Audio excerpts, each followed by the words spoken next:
Yuan's return to the spirit train felt almost anticlimactic. Mopping up the remaining plastic men hadn't required more than a flicker of effort on his part. By the time he arrived, Bucket and the crew had already decimated most of the enemy vehicles and incinerated the few intruders who'd managed to board. Only 2 passengers lay dead, 3 more wounded, shockingly few casualties considering the scale of the assault. That was the power of a well-armed, unified warband in the wasteland. What could have been a massacre for a smaller team was reduced to a minor skirmish for them. He was greeted like a conquering hero, gunfire cracking into the sky, bullets wasted in reckless celebration. Yuan winced at the waste of good ammo even as he appreciated the sentiment. It was oddly comforting to return to Ark. She hadn't budged from her meditation circle, but Yuan could tell from the way she breathed, too calm, too knowing, that she'd been monitoring the fight the entire time. "I'm guessing I passed," he said. "You did well," Ark replied, eyes still closed. "Not perfectly." Yuan blinked. "What did I miss?" "You chose a flashy method to destroy the Trashamotha's core. Effective, but not optimal," she said. "There was a simpler way." Yuan frowned, recalling the fight. Ark had taken away his revolver, forcing him to rely on Sniper's bore and his own techniques. He'd thought he handled it cleanly. "An armor-piercing bullet," he muttered. "You think I could have just shot through to the core?" "I don't think. I know. That wouldn't have worked.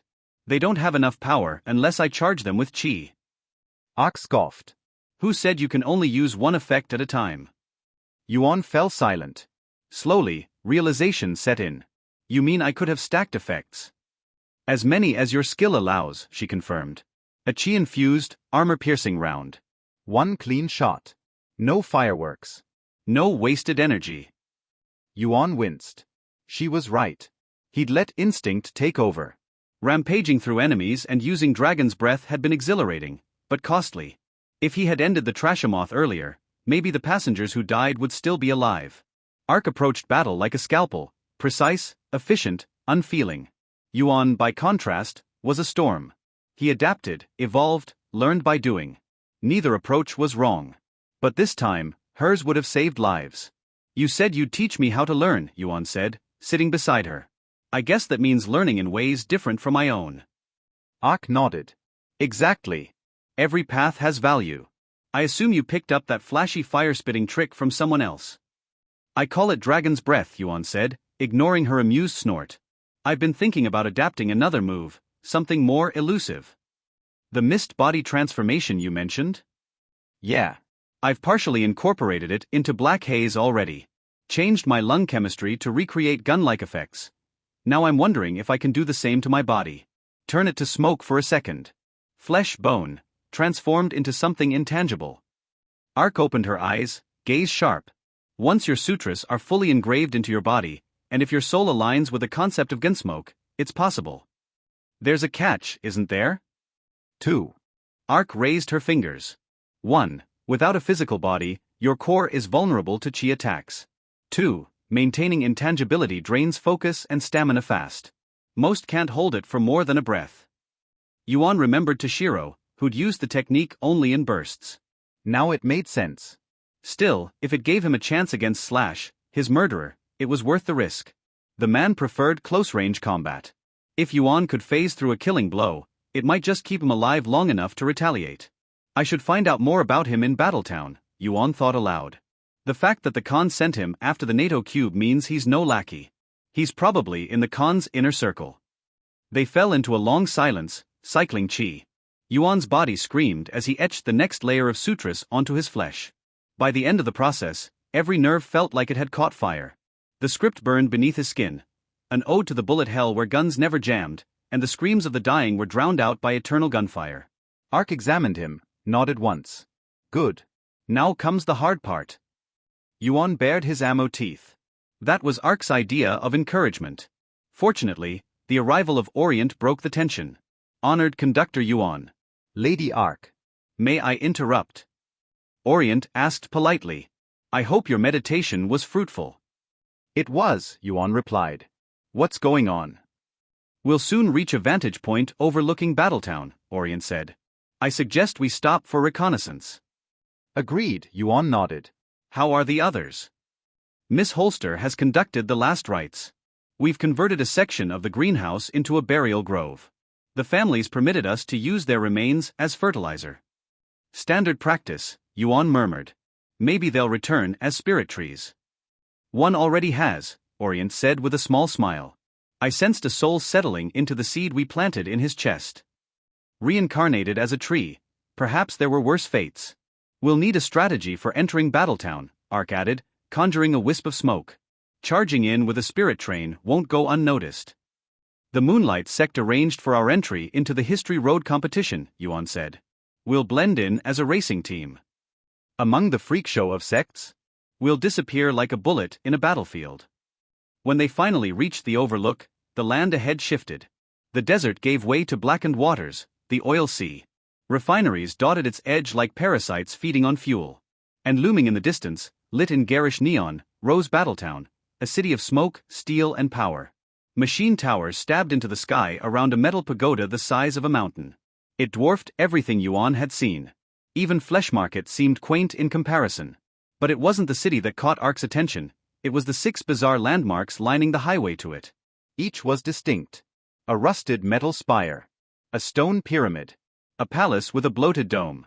Too many to name, all scattered like sacrificial monuments along a cursed path. Is that the Taj Mahal? Yuan asked, confused. Don't be stupid, Ark replied. That's a fake. The real one is buried in the Thunderlands. This is just the Khan's sick joke. Orient pointed to another. That spire. I believe it's the Eiffel Tower. All for show, Ark growled. A parody of the Lost Age. That road isn't a tribute. It's mockery. A highway paved in blood. Yuan suddenly noticed the chi. It flowed unnaturally along the road, like a forced circuit that bled the land beneath it. Holster gripped his sleeve, trembling with quiet terror. Yuan's voice turned cold. How many pillars? Orient hesitated, face pale. 13. Per landmark. And another set for the city.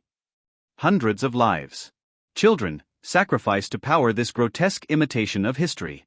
Yuan's hands clenched. The Inyong Khan hadn't just built a city. He had paved a monument to madness in blood and pain. And Yuan would make him pay for every soul trapped beneath it. 3 armored SUVs flanked by a dozen power cruisers cut across the wastes to intercept the spirit train. From the window of the locomotive, Yuan watched them approach, muscle memory twitching from old scars. The memory of Slash's butchery still clawed at his nerves, even though he knew he was no longer that helpless boy left for dead. Orient stood beside him, her hands poised but calm. Holster remained hidden in the rear compartment, as planned. The approaching men bore all the marks of low-tier cultivators, skull masks, hoods and worn rifles. First or second coil at best. Not too dangerous individually. But the fact the Khan could dispatch this many to screen entrance said a lot about his reach. Orient halted the spirit train without issue. One of the riders, a hulking man with a hole-riddled sack over his face and a scroll pack on his back, approached the window. His chest was painted with a yin yang skull motif. Tourist or competitor? He asked, blunt as a hammer. If the latter, show ID. We're Orient Junction TR-61, Yuan replied. Moonlight sect's entry into the race. The man snorted and unrolled a scroll, skimming it. First time the Moonlight sect sponsors anyone. Figures they'd outsource it to a bunch of off-brand mercs. We're professionals, Orient replied smoothly, her voice like silk over steel. Our victory is optional. Our compensation is not. The man chuckled darkly. Hope they paid you in advance. The race this year's a bloodbath. He rolled the scroll back up. Follow us. Forgive the question, Orient said delicately, but we were promised safe conduct during our stay. Violence is forbidden inside Battletown unless it's part of the race, the man said with a shrug. Break the rule, get branded or buried. Yuan kept his silence, jaw tight. Your Khan sounds like a charming host, he muttered. Yeah, the man said, turning back to his cruiser. That's why he's the Khan. You're the last team to arrive, so you'll be tagged soon. Once you're braced, you'll be treated like VIPs. Just don't get in anyone's way. Once the patrol moved off, Yuan headed to the fire wagon. Ark was meditating, the compartment sealed tight to mask her chi. They didn't detect me, she said without opening her eyes. No, Yuan said. And they shouldn't. You'd be too much of a threat for the Khan to ignore. Better I remain a ghost, Ark agreed. Yuan folded his arms. I'm still thinking about the history road. Those landmarks, too many resources poured into a damn racetrack. Something's off. It's not a racecourse, Ark replied. It's a circuit of sacrifice. The dyad path draws strength from duality, competition, death, rivalry. Every death on the track empowers the con. Yuan clenched his fists. He's been feeding off this for years. No doubt that's how he achieved an authority. Clever bastard. Think we can sabotage it? Maybe. But others have surely tried and failed. For now, don't rock the boat. Yuan squinted. You put rocks in boats? Wouldn't that make them sink?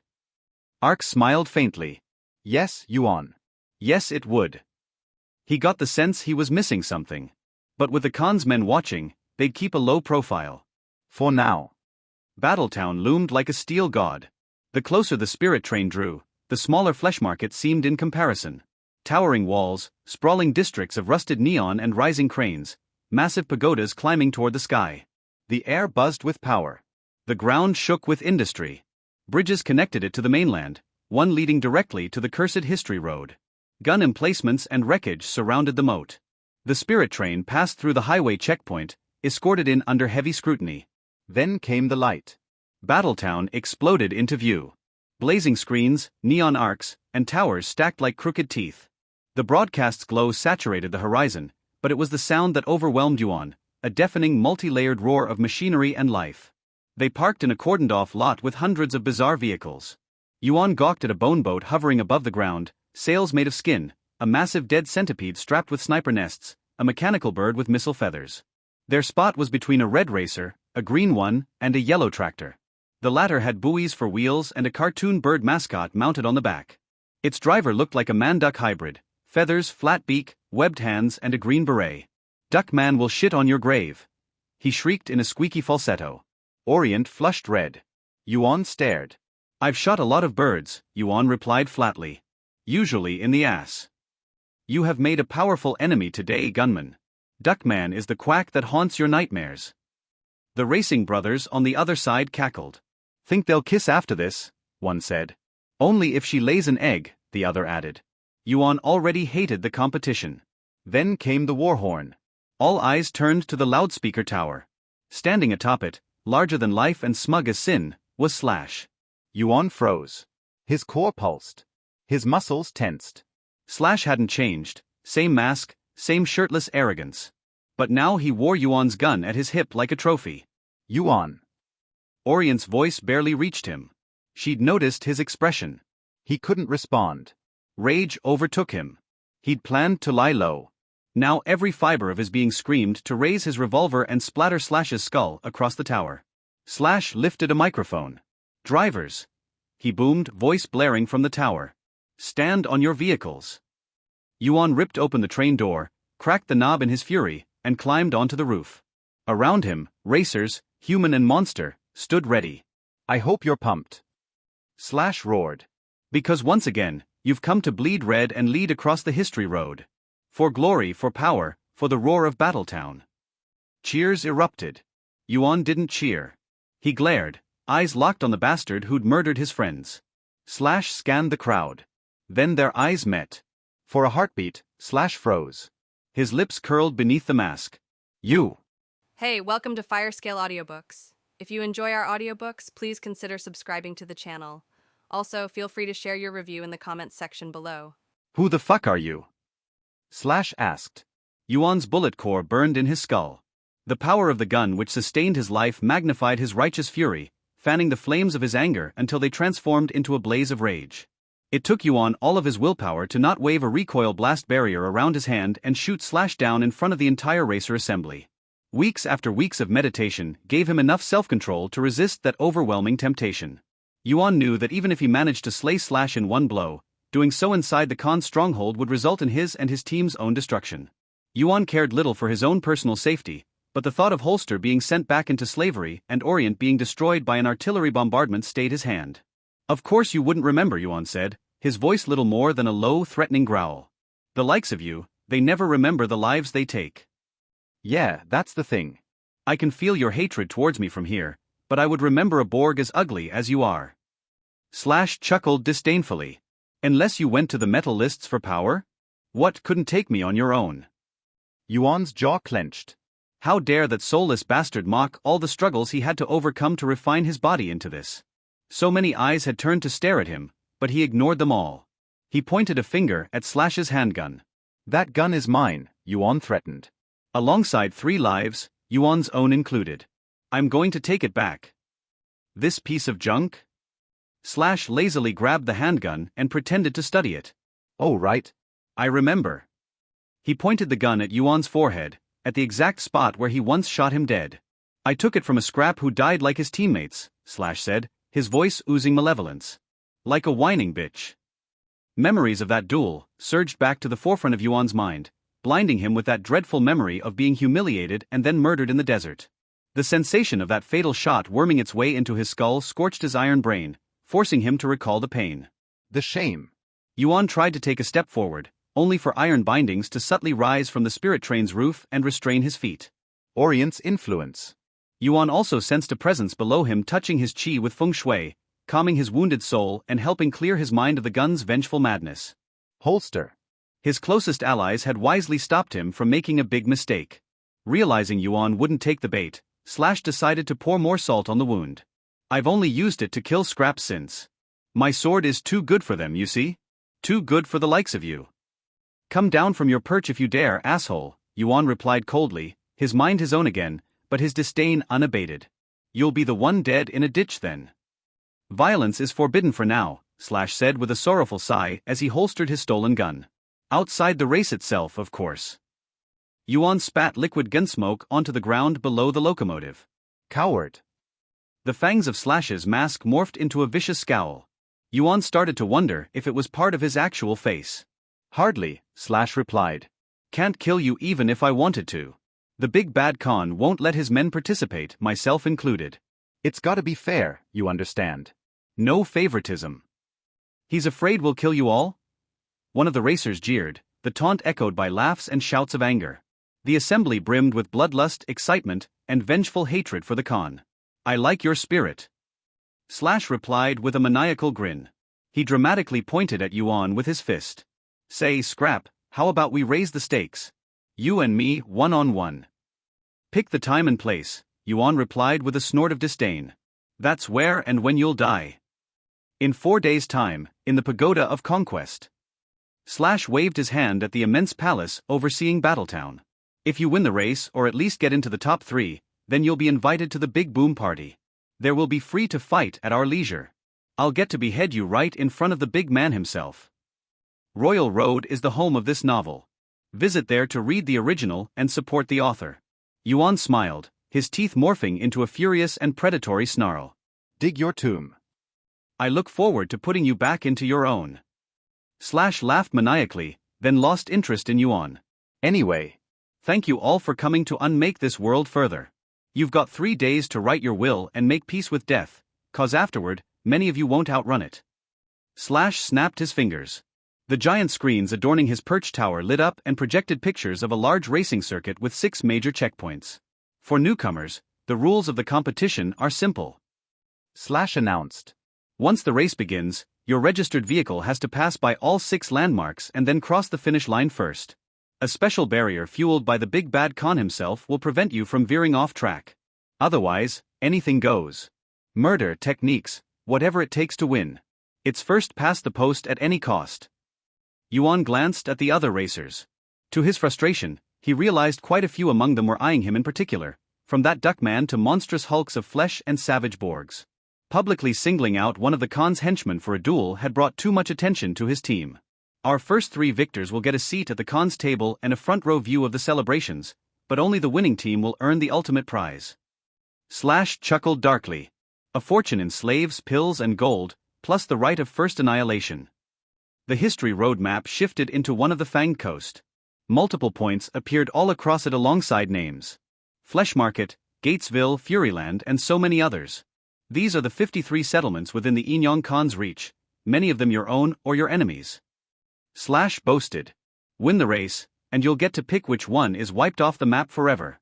Only one of you can win the right to fire the first shot. First shot of what? The racer in the red race car next to the spirit train asked. How can we be sure this isn't an empty threat? Oh, believe me. The lips of Slash's mask stretched the ghastliest, most ominous of grins. You'll know.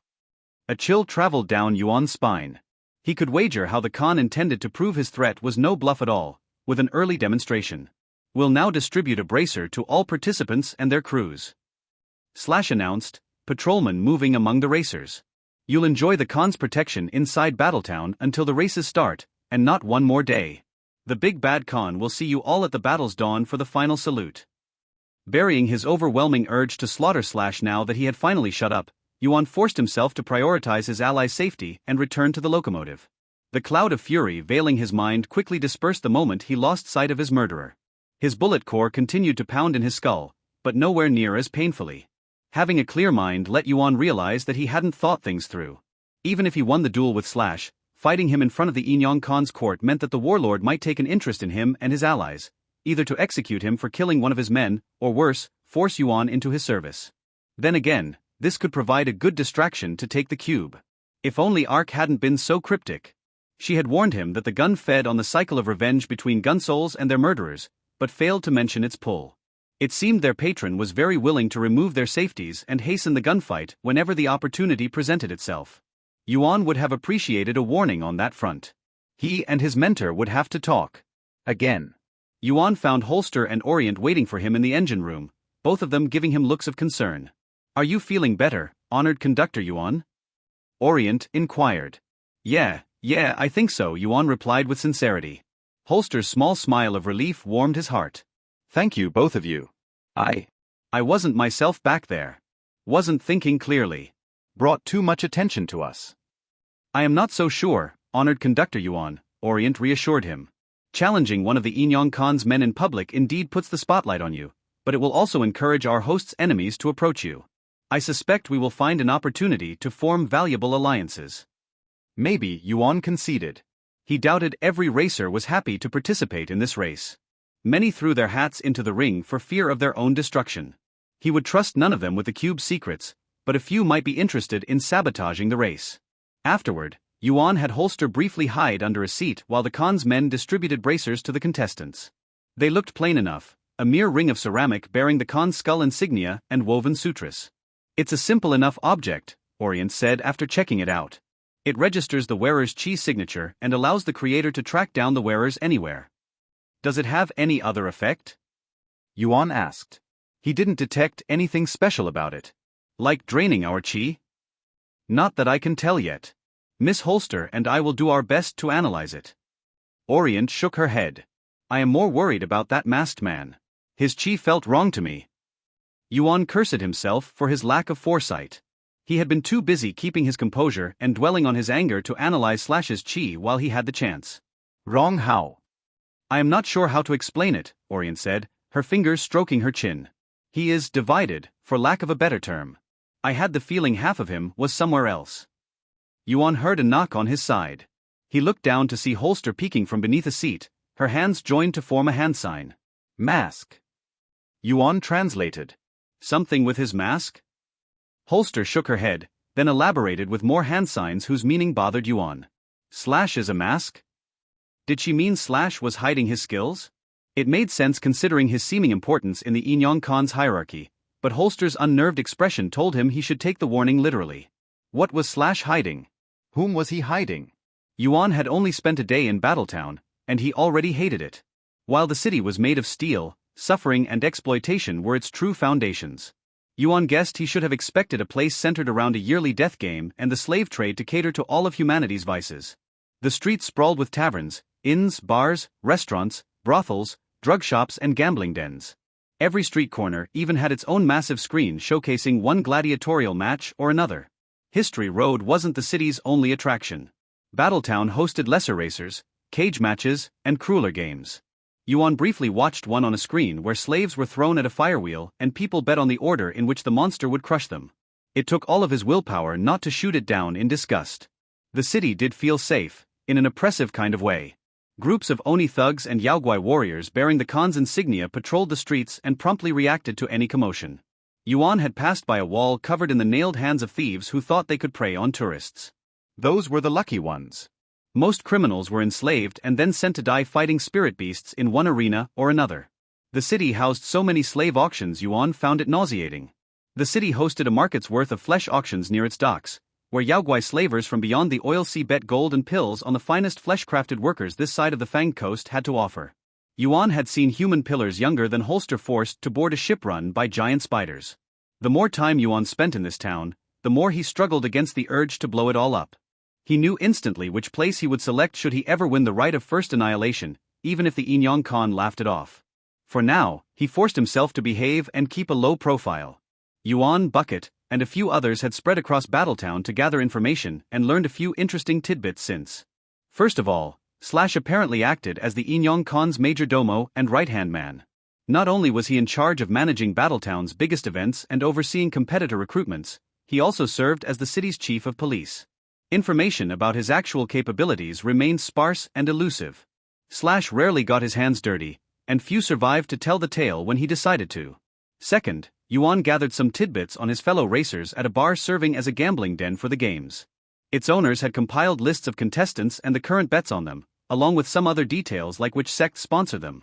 Yuan scoffed as he reviewed the list while sitting at the counter, his beer glass still full. He hadn't been thirsty in days, but the patron wouldn't give him what he wanted if he didn't pay for something. As a relative unknown, Yuan's own team was relatively low in the rankings, which served him just as well. Nearly all the Wayfinder sects had sent a representative too, with that weirdo Duckman having apparently been recruited by the Spiral Dancers of all people. The current favorite, however, was an independent racer called Coyote. From what Yuan learned, he was a speed path follower who had won the previous History Road competition. His vehicle wasn't listed though. Yuan sensed the approach of two cultivators long before they sat on each side of him with a beer in hand.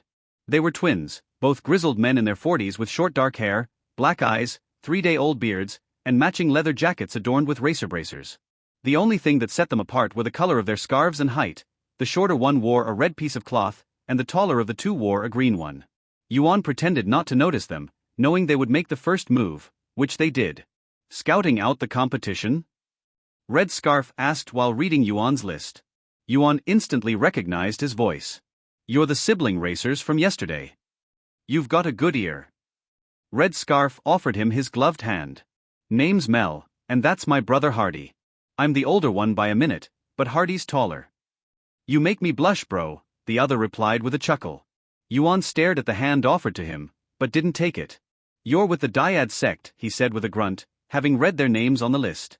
You're working for the Khan? Hey, don't lump us with that asshole. Hardy spat in his glass. We've chosen brotherhood and complementarity, not competition. Bro and I balance each other. We don't go around picking fights. What bro said, Mel replied.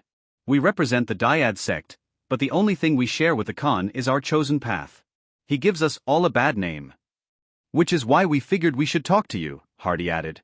Since you've challenged the Khan's right hand, bro and I assumed we could help each other out. Yuan remained too wary to take them at their word. This could be a setup. Could be, Mel said while shrugging his shoulders. We can form an unspeakable vow if you want. We don't mind.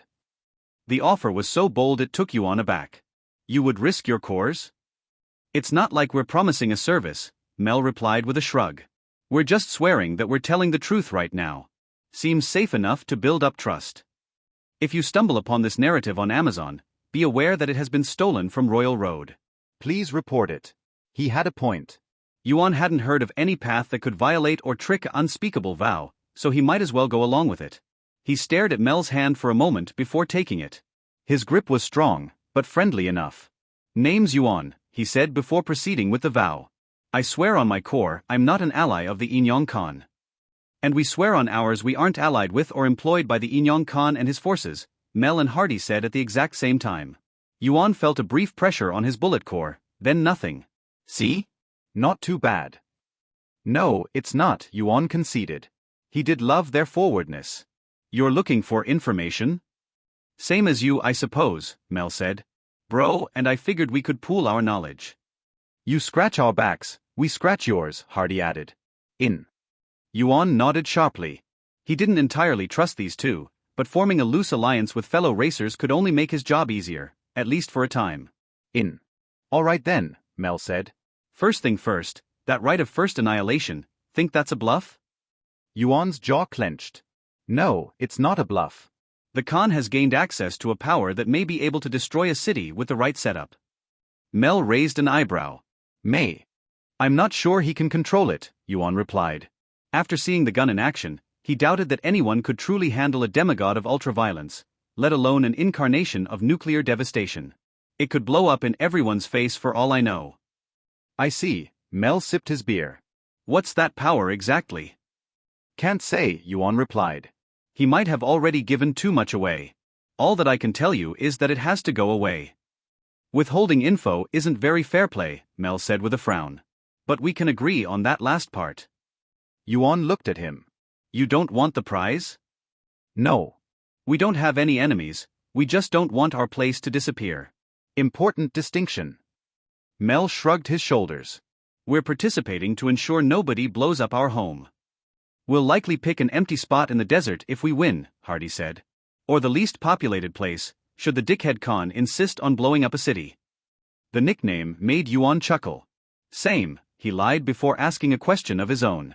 What do you know about the other racers? All the Wayfinder sects except the Skybiter's brood have at least one representative crew, Mel replied. The Flesh Mansion and Metallist were supposed to send people from Flesh Market.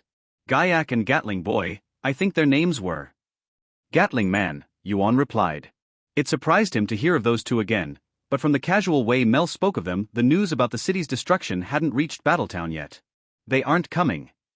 That's what we heard too. Both got roped up in some elder feud in Flesh Market. Mel finished his beer and ordered a second. Which is good for us. Their sects still field two vehicles of their own, that big mutant Centided and the plane, but without a good cultivator driver at the helm we'll have an easy time blowing them up. Plane. The word confused Yuan. What do you mean? Like it comes from the nowhere. Not that kind of plane, Hardy replied with a laugh. The Metallist's vehicle can fly. Fly?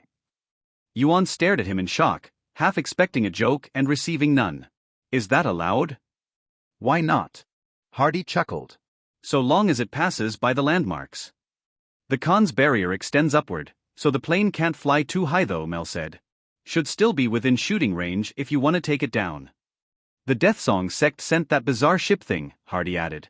I've heard that its crew is made up of hungry ghosts. Bro, and I got that covered. Yuan was confident his team could take out specters too. Holster and Orient both possessed powers that could purify them. What about Duckman? Yuan asked. That weirdo. Mel scoffed. The Spiral Dancers hired him, so he must be more dangerous than he looks. Don't know much about him otherwise. Coyote is the one you should watch out for, Hardy suggested. That one's a bloodthirsty psycho. He won last year because he killed a fourth of the contestants on his lonesome. His vehicle isn't listed, Yuan said. What does he drive? Nothing, Mel replied. He runs. Yuan choked. On foot. He's on the speed path, remember? Hardy replied with a shrug. Using a car would slow him down. The other nut job to watch out for is Kemzard, Hardy said. She's a drug path cultivator and last year's runner-up.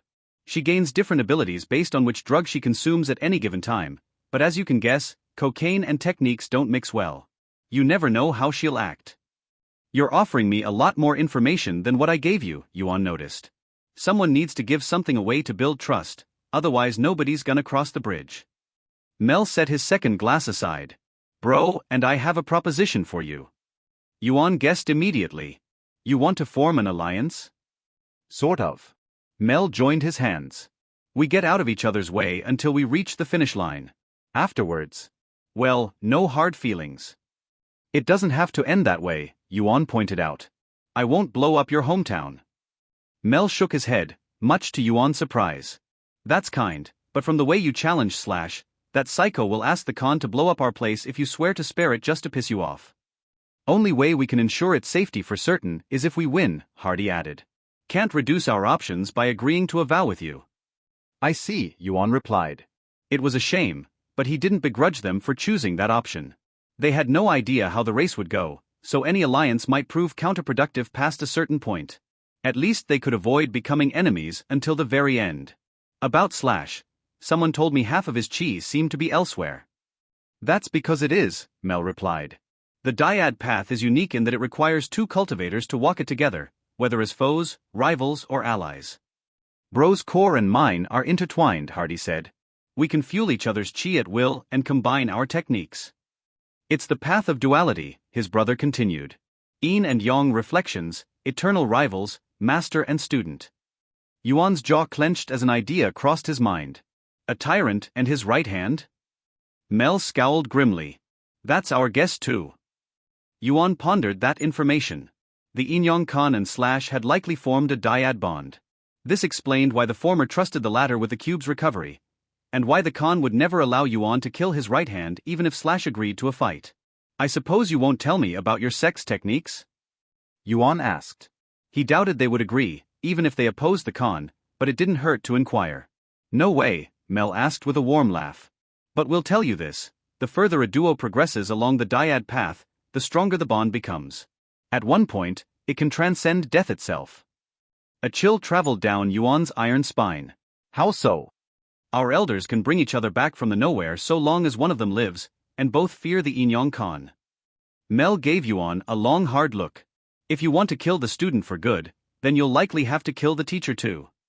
Yuan could only hope that Ark undersold herself then.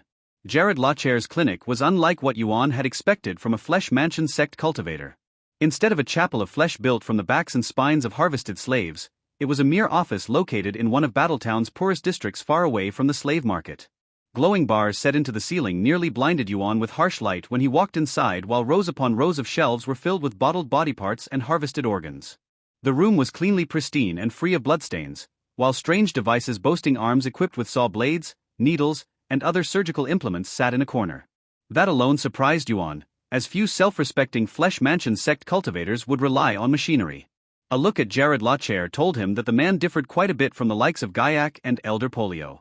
Yuan might have mistaken him for a metallist at first glance due to his implants. The mutant stood on 4 legs of flesh near a table and extracted organs from a dead, dog-like spirit beast with 6 metal arms equipped with various surgical tools. The cultivator's torso was a smooth mass of red flesh covered in dozens of eyes, with the remains of a bandaged head atop the shoulders. It turned in Yuan's direction when he heard him enter his clinic, his nose pointing at the Khan's bracer on his arm. I'm not affiliated with the Flesh Mansion Sex Racers, Jared said almost immediately with a gargled voice coming from his chest. Others must have visited him before Yuan in search of intel. I don't have any information to give you. I'm not here for that, Yuan replied. Mordigian sent me. Mordigian. The mutant's head tilted slightly to the side in surprise, though he continued to operate on his subject. Now that's a name I haven't heard in a while. You want your metallic implants gone without losing your core, right? It's usually why he recommends me. I'm fine. Yuan didn't bother correcting him. Gunsoul seemed rare among these parts, and the more people mistook him for a metallist, the better his chances to take his enemies by surprise. Mordigian told me you might be able to cure a human pillar. Jared Lachair's metallic hands froze inside their patient's guts. He pondered Yuan's words before pointing at a metal bench near the organ shelves. Sit there, he said. Gimme a second to finish, then we'll talk. Yuan didn't protest.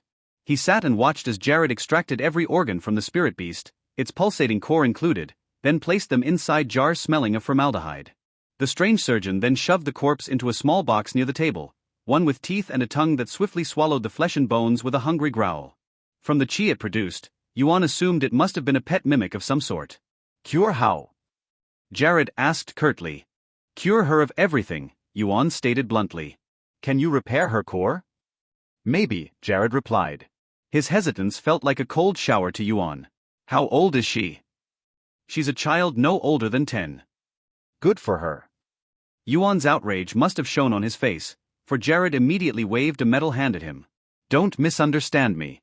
A human pillar's core builds up chi as they grow older, which increases instability and the risk of it blowing up during the operation.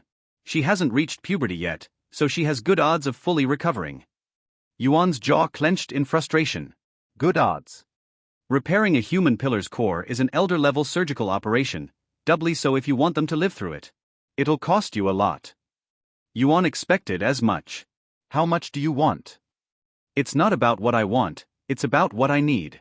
I would have to buy special cultivation tools, not to mention the pills and medicine to forestall side effects. Jared Lachair crossed his arms, all 3 pairs of them. What do you intend to do with her afterward? That's none of your business.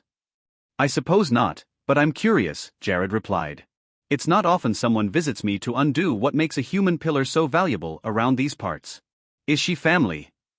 The question sounded innocent enough, but it took Yuan aback nonetheless. Family? He didn't remember his own, so he had little idea of what it meant. He had seen how people behaved with their siblings. Jialong and Mingxia came to mind, but he didn't think he and Holster shared that strange half-insult, half-kind words dynamic either. Nonetheless, the way Holster stared at him sometimes reminded him of how a child looked up to their parents. Maybe she considered him like the father she never had. Something like that, Yuan confirmed. If being family meant being willing to kill to protect someone, then he and Holster more than fit the bill. I suppose. I see. Jared remained silent for a moment, his eyes carefully studying Yuan's metallic parts. Does the name Revolver mean anything to you? If you find this story on Amazon, be aware that it has been stolen. Please report the infringement. Hearing his fellow gunsoul being mentioned caused Yuan to stare at the surgeon in surprise. He immediately cursed himself for his lack of self-control. Of course a Flesh Mansion sect cultivator would know of Revolver, they put a price on his head. You're like him, aren't you? Jared asked, his many-eyed stare lingering on Yuan's iron arms. Those pots aren't implants. They're naturally grown. I don't know where Revolver is, Yuan replied sternly. And even if I did, I wouldn't tell you. You couldn't pay me to see the guy again. Jared sat on his surgical table, his 4 legs dangling in the void. I was there when polio had him shot. That confession surprised Yuan almost as much as a very telling detail, namely that Jared conveniently forgot to call polio elder. That spoke volumes about his standing in the sect. You lived in Flesh Market, Yuan guessed, barely hiding his resentment. I wish I never visited that hellhole. The disdain in Jared's voice sounded real enough. I came from a smaller offshoot of the Flesh Mansion sect further south. The kind that focuses on crops and animal husbandry instead of human experimentation and slavery. Yuan scoffed. A rare breed. We're more numerous than you think in the outback, but the slave guilds have a lot more resources. Infernals and spirits don't trade favors for chicken meat. Jared let out a grunt of disgust. My teacher sent me to Polio to study fleshcrafting. I hardly lasted a year before all the misery and torture wore on me. Did you create human pillars? Yuan asked with a dangerous edge to his voice. If he did. Hell no. I tried to stick to providing medical assistance and avoid dirtying my hands, but Polio kept pushing my limits. Harvest that organ before that slave dies, repair that one so he can go back to work. Jared shook his head. When I realized he would inevitably put me through an ultimatum of some kind, I jumped at the first excuse to leave. Haven't touched the slave trade since. That's why you run a clinic on your lonesome? To avoid partaking in it. The surgeon confirmed it with a nod, which Yuan could respect. Who was he? Revolver. A slave, Jared replied bluntly. Polio's hunters raided his village and put a collar on him. I never learned his true name. He was pretty good at shooting people with a revolver even back then, so the nickname stuck. This saddened Yuan. He had hoped that someone out there would at least recall his fellow gunsel's true name. Revolver deserved better than being remembered as the newest gun. How did he die? Yuan asked softly. Though he had heard details from Polio and Revolver himself, he lacked the full story. He kept trying to escape or rousing slaves into doing the same, which escalated into an incident where he stole a scrap guard's gun and shot 2 first coil students dead. Jared cleaned blood off one of his razor hands. Some suggested lobotomizing him to keep him quiet, but Polio thought he would serve better as an example to other slaves. Yuan struggled to hide his disgust. They had him executed in public. I remember what Polio said that day, Jared said. No true cultivator should waste their technique on a scrap. So he had Revolver shot in the back of the head and his body thrown into the desert to rot. Yuan could see the obvious parallels with his own story. He and Revolver had lived by the gun and been executed with one by a cultivator who wouldn't waste their skills on them. He wondered if Ark suffered through a similar event, or if it was a recurring pattern with the guns chosen. I imagine he cuzzed his decision after Revolver rose from the dead, Yuan said. He did, Jared replied with a strange bellowing sound which Yuan took for a dark laugh. I left Flesh Market after that, but kept in touch with some people. By the time Polio realized the mysterious gunslinger harassing his men was the same slave he executed months ago, he had already grown strong enough to fend off bounty hunters. Yuan supposed Revolver at least got his revenge by helping destroy Flesh Market, in a roundabout way. It saddened him that it came at the cost of his soul and freedom. You remind me of him, Jared said. I assume the human pillar you want me to cure is a slave you rescued? He took Yuan's tombstone silence in stride. I won't give you up to slavers. I'm fine with operating her, but unless you have elder-level resources to call upon, I doubt I can help you. Yuan refused to give up. What if I win the history road race? He asked, grasping at straws. Would the Khan's promised fortune be enough to cover her treatment? Maybe. Jared didn't sound too confident. I don't know what to tell you, man. It depends on if I can obtain the necessary tools and pull off the operation. The more Yuan considered it, the more this plan sounded unrealistic. He and Ark would likely have to skip town to keep the cube of NATO safe from thieves and power-hungry cultivators, not to mention the danger that the likes of Manhattan and Inyong Khan posed to them. His bullet core pounded in his skull. A detail about Jared's diagnosis of Holster worried him. You said her core will become unstable as she ages, Yuan whispered. What do you mean by that? Jared didn't answer for a few seconds. I won't lie to you, he finally said.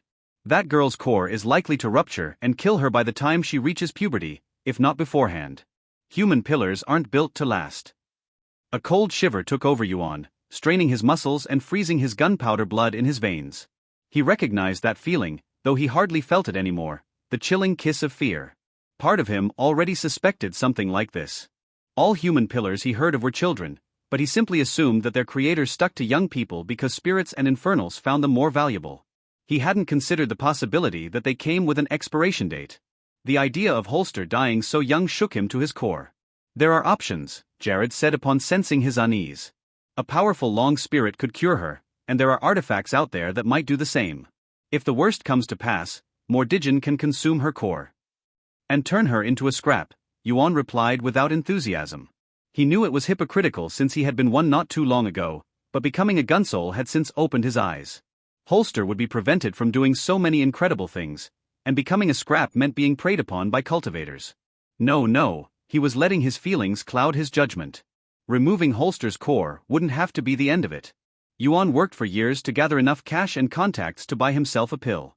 He had far more resources now, and strength to spare.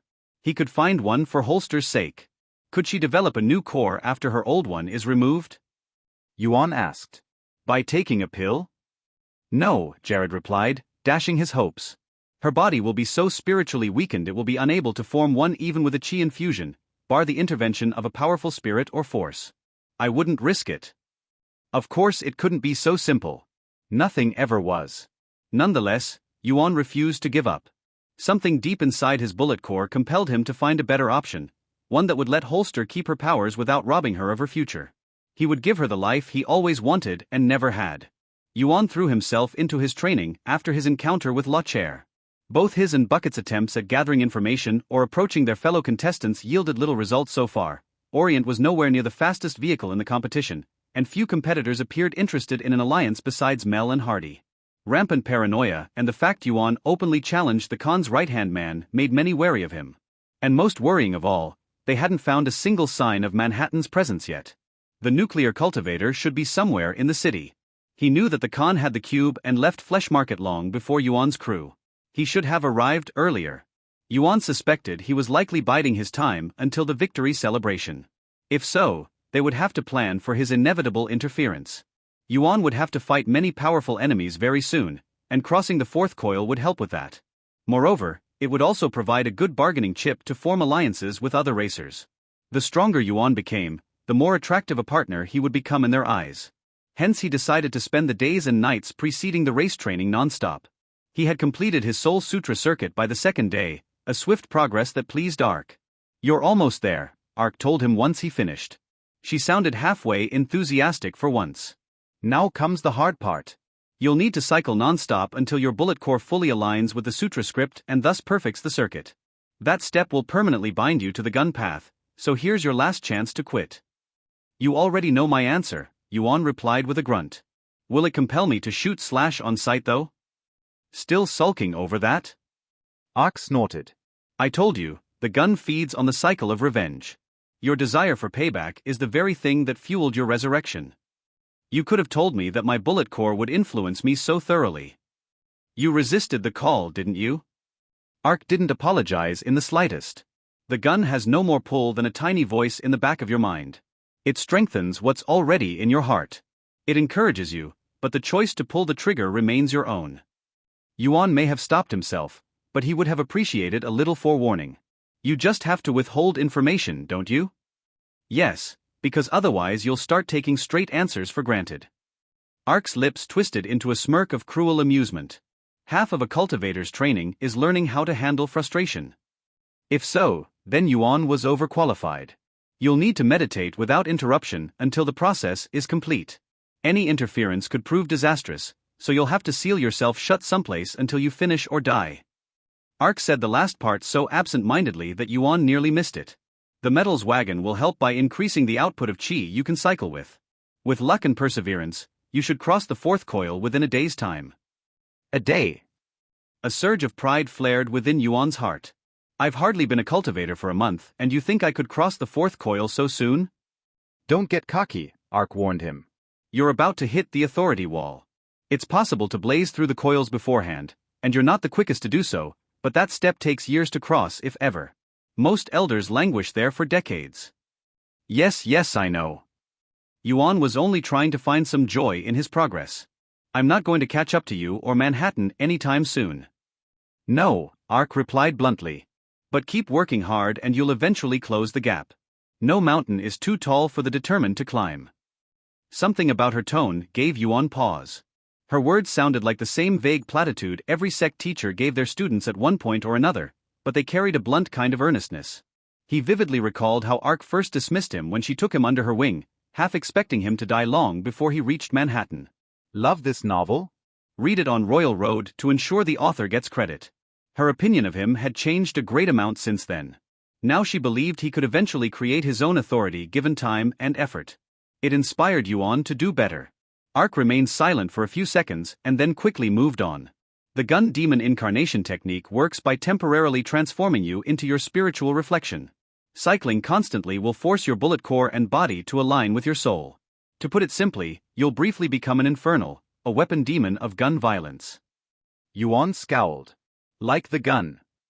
Sort of, Ark confirmed. Your mind will remain your own, but the burst of power will feel intoxicating. Learning how to ride the high without losing control will take time.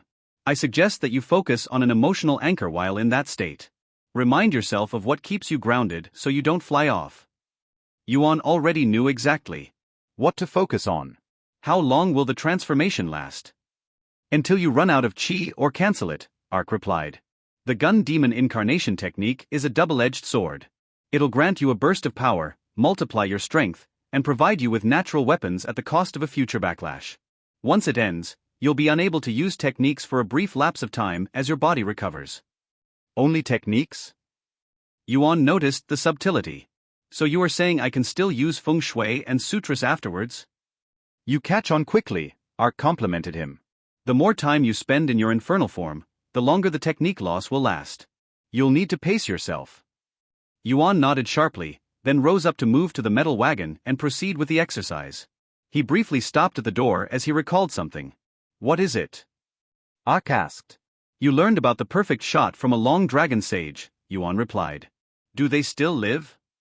Yes, in a sanctuary far to the west beyond the Fanged Coast. Ark immediately guessed his intentions. You want him to heal the child. Yes, Yuan confirmed. He wanted Holster to enjoy life to the fullest. Do you think the Long would agree to it? Maybe. It would be a very long journey though, and fraught with danger. I would like you to mark the location on a map to orient, if you don't mind, Yuan said.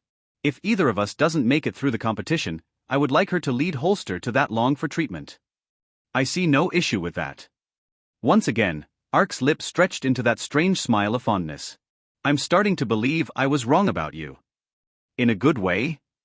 She chuckled. Yes. Yuan moved into the metal wagon with a lighter heart. He immediately sensed the flow of ambient qi the moment he sat in the middle of the room. The very essence of refined metal, the kind that fueled his own core, suffused into every inch of the bagua array in the wagon's center. Meditating here was akin to breathing steel and tasting pure iron. Yuan could feel it seep through his skin. The frontier between his sense of self and the very essence of qi grew thinner by the day.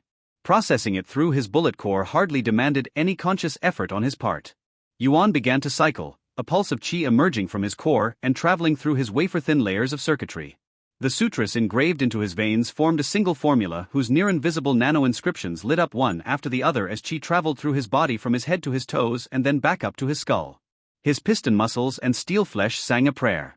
Then the chi returned to his bullet core, followed by pain. A sharp surge of agony erupted in his bullet core, the same way it did back when he encountered the gun. A visceral sensation overtook his skull, cruel and familiar, the memory of Slash's bullet shattering his bones and worming its way into his brain. Yuan powered through the pain, as he did so many times before. His bullet core unleashed another pulse of chi through the circuit, rehearsing the prayer in the span of a nanosecond. Yuan braced himself for the second round. Instead of his death, he experienced dozens all at once. He felt bullets hit his body in countless directions. The back of his skull, his stomach, his heart, his ribs, and all his body parts. He watched a firing squad of faceless soldiers load their rifles through 20 pairs of eyes and suffered 10 deaths in the span of an instant. Yuan endured the round of cycling in spite of his confusion, but the third proved even worse. His body hit a mass grave in a forgotten jungle at the same time his fractured skull joined a pile of them. It was the fourth round that forced him to bite his metal tongue with his ammo teeth so as not to scream in pain. There he filled the trenches to the tune of distant bombardments, his mind watching the assault through hundreds of barrels. Only then did Yuan understand what engraving the gun path and its bullet hell into his core truly meant. It meant knowing the bullet hell. Learning it. Living it. Every part of it, all of its blood-soaked history, all the way back to its beginning. He had to make the very concept of guns such an inherent part of his soul that it would be there every time he closed his eyes. By the time Yuan reached the fifth round of cycling, the barrel of a gun had burst out of his skull. Yuan's mind was lost in a maelstrom of gunshots and violence. His bullet core continued to cycle on its own, for beyond the agony lay a wasteland of bloodthirst and ecstasy. The pain he experienced through the death echoes of gunfire victims blurred with the satisfaction of the shooters, the primal delight of glorious savagery joining with the intoxicating terror of industrialized annihilation. Mechanized slaughter was a terrible thing to experience, but the freedom of it all. There was such pleasure to be found in watching a bullet storm, such enlightened peace to be experienced in the symphony of gunshots. A tidal wave of blood swirled and raged behind walls built on holy bricks and foundations of pointless causes, bound to collapse by the impermanence of all things. Only violence was honest. Only death lasted forever. He danced with Armageddon amidst falling bombs and the rising tides of revolution. He fought for countless gods and kings, for the nameless state and the glorious leaders, but beyond these idols, he waged wars for its own sake. He shot 1,000,000 fathers into dirty trench tombs and won 1,000 duels in the desert. He gunned down civilizations and brought down castles back to dust. He was chaos. He was death by metal and gunpowder. He was goo. Goo. No. He was you. You. Not gun. Not a gun. He tried to force his mind out of the maelstrom of violence that threatened to swallow him whole, to raise a barrier that would separate his sense of self from the death, murders, and savage mechanical madness that threatened to free him from his earthly limits, that threatened to consume him. But he couldn't stop the process. His own soul sang a symphony of gunshots by using his body as an instrument. It reshaped his iron flesh to further improve the music, morphing his hands into miniguns and cannons while setting his breath ablaze with the fires of bullet hell. He struggled to find a reason to stay out of the maelstrom. What purpose was a human will in the lead heart of pointless destruction? A gun didn't think, didn't judge, a gun just shot and killed the innocent and the guilty, the young and the old, kings and scraps. To a true gun, everyone was a target. What use was a name for a firearm? However they were built, they always delivered the same package, a little piece of death wrapped in a lump of lead.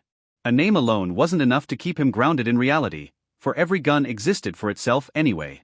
But there was something else he lived for. Someone else, a girl with crimson hair who believed in him, praying that he would protect her, guide her, and fill her heart with happiness. Holster. Her name pierced the fog of bloodlust and madness like a silver bullet through the darkness. The flash of insight let a flood of memories flow back into his brain.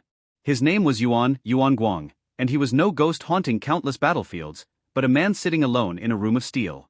His body remained trapped in an intermediary state, a shifting instability between his evanescent soul and his solid iron flesh. The chi coursing through him threatened to return to the Tao, not as a wayfinder's will powerful enough to reshape reality, but as mindless and formless energy. Every round of cycling weakened his bullet core's grip on reality, threatening to unbind his spirit and send it floating adrift into the nowhere. Crossing the fourth coil required engraving himself onto his chosen path without becoming one of its paving stones. Holster gave him perspective. Memories of her smiles compelled him to focus. He recalled the time he rescued her, the day he gifted her first gun, how she saved him from the rat hag and subtly guided him forward. Focusing on her allowed Yuan to remember another name too. Orient. Kind Orient, who was always so gentle and caring, who offered him her ear whenever he required it without judgment nor condemnation. He recalled other gun souls too. Revolver, to whom he owed his life and sought to free from the curse consuming him, and Ark, whom he did not wish to disappoint. He remembered Bucket and the civilians aboard the spirit train, which he had taken under his protection. He couldn't let them down. They were his anchor, the weight and bonds that prevented his soul from being absorbed into the gun path. The next few cycling rounds carried so much pain and joy. Yuan witnessed nightmares born of hellish defeats and the glories of overwhelming victories. Neither managed to lull him back into the maelstrom. Focusing on his anchors allowed Yuan to walk the gun path without falling. This tale has been unlawfully obtained from Royal Road. If you discover it on Amazon, kindly report it. He went back, traveling from Kalash Angels to Arquebus and finally, to fire sticks and lances. He gazed upon the first of all firearms, a cone of metal invented in an ancient land long forgotten, and to the first death it inflicted, that of its own creator in a disastrous incident. The last round of cycling set his soul alight like the sun. Yuan pierced the illusions of terror and mindless joy to touch the Tao. He had done so before when he crossed the previous coils, but back then he had only become aware of how everything fit together into a harmonious whole. This time, Yuan understood his place in the universe. His chosen purpose.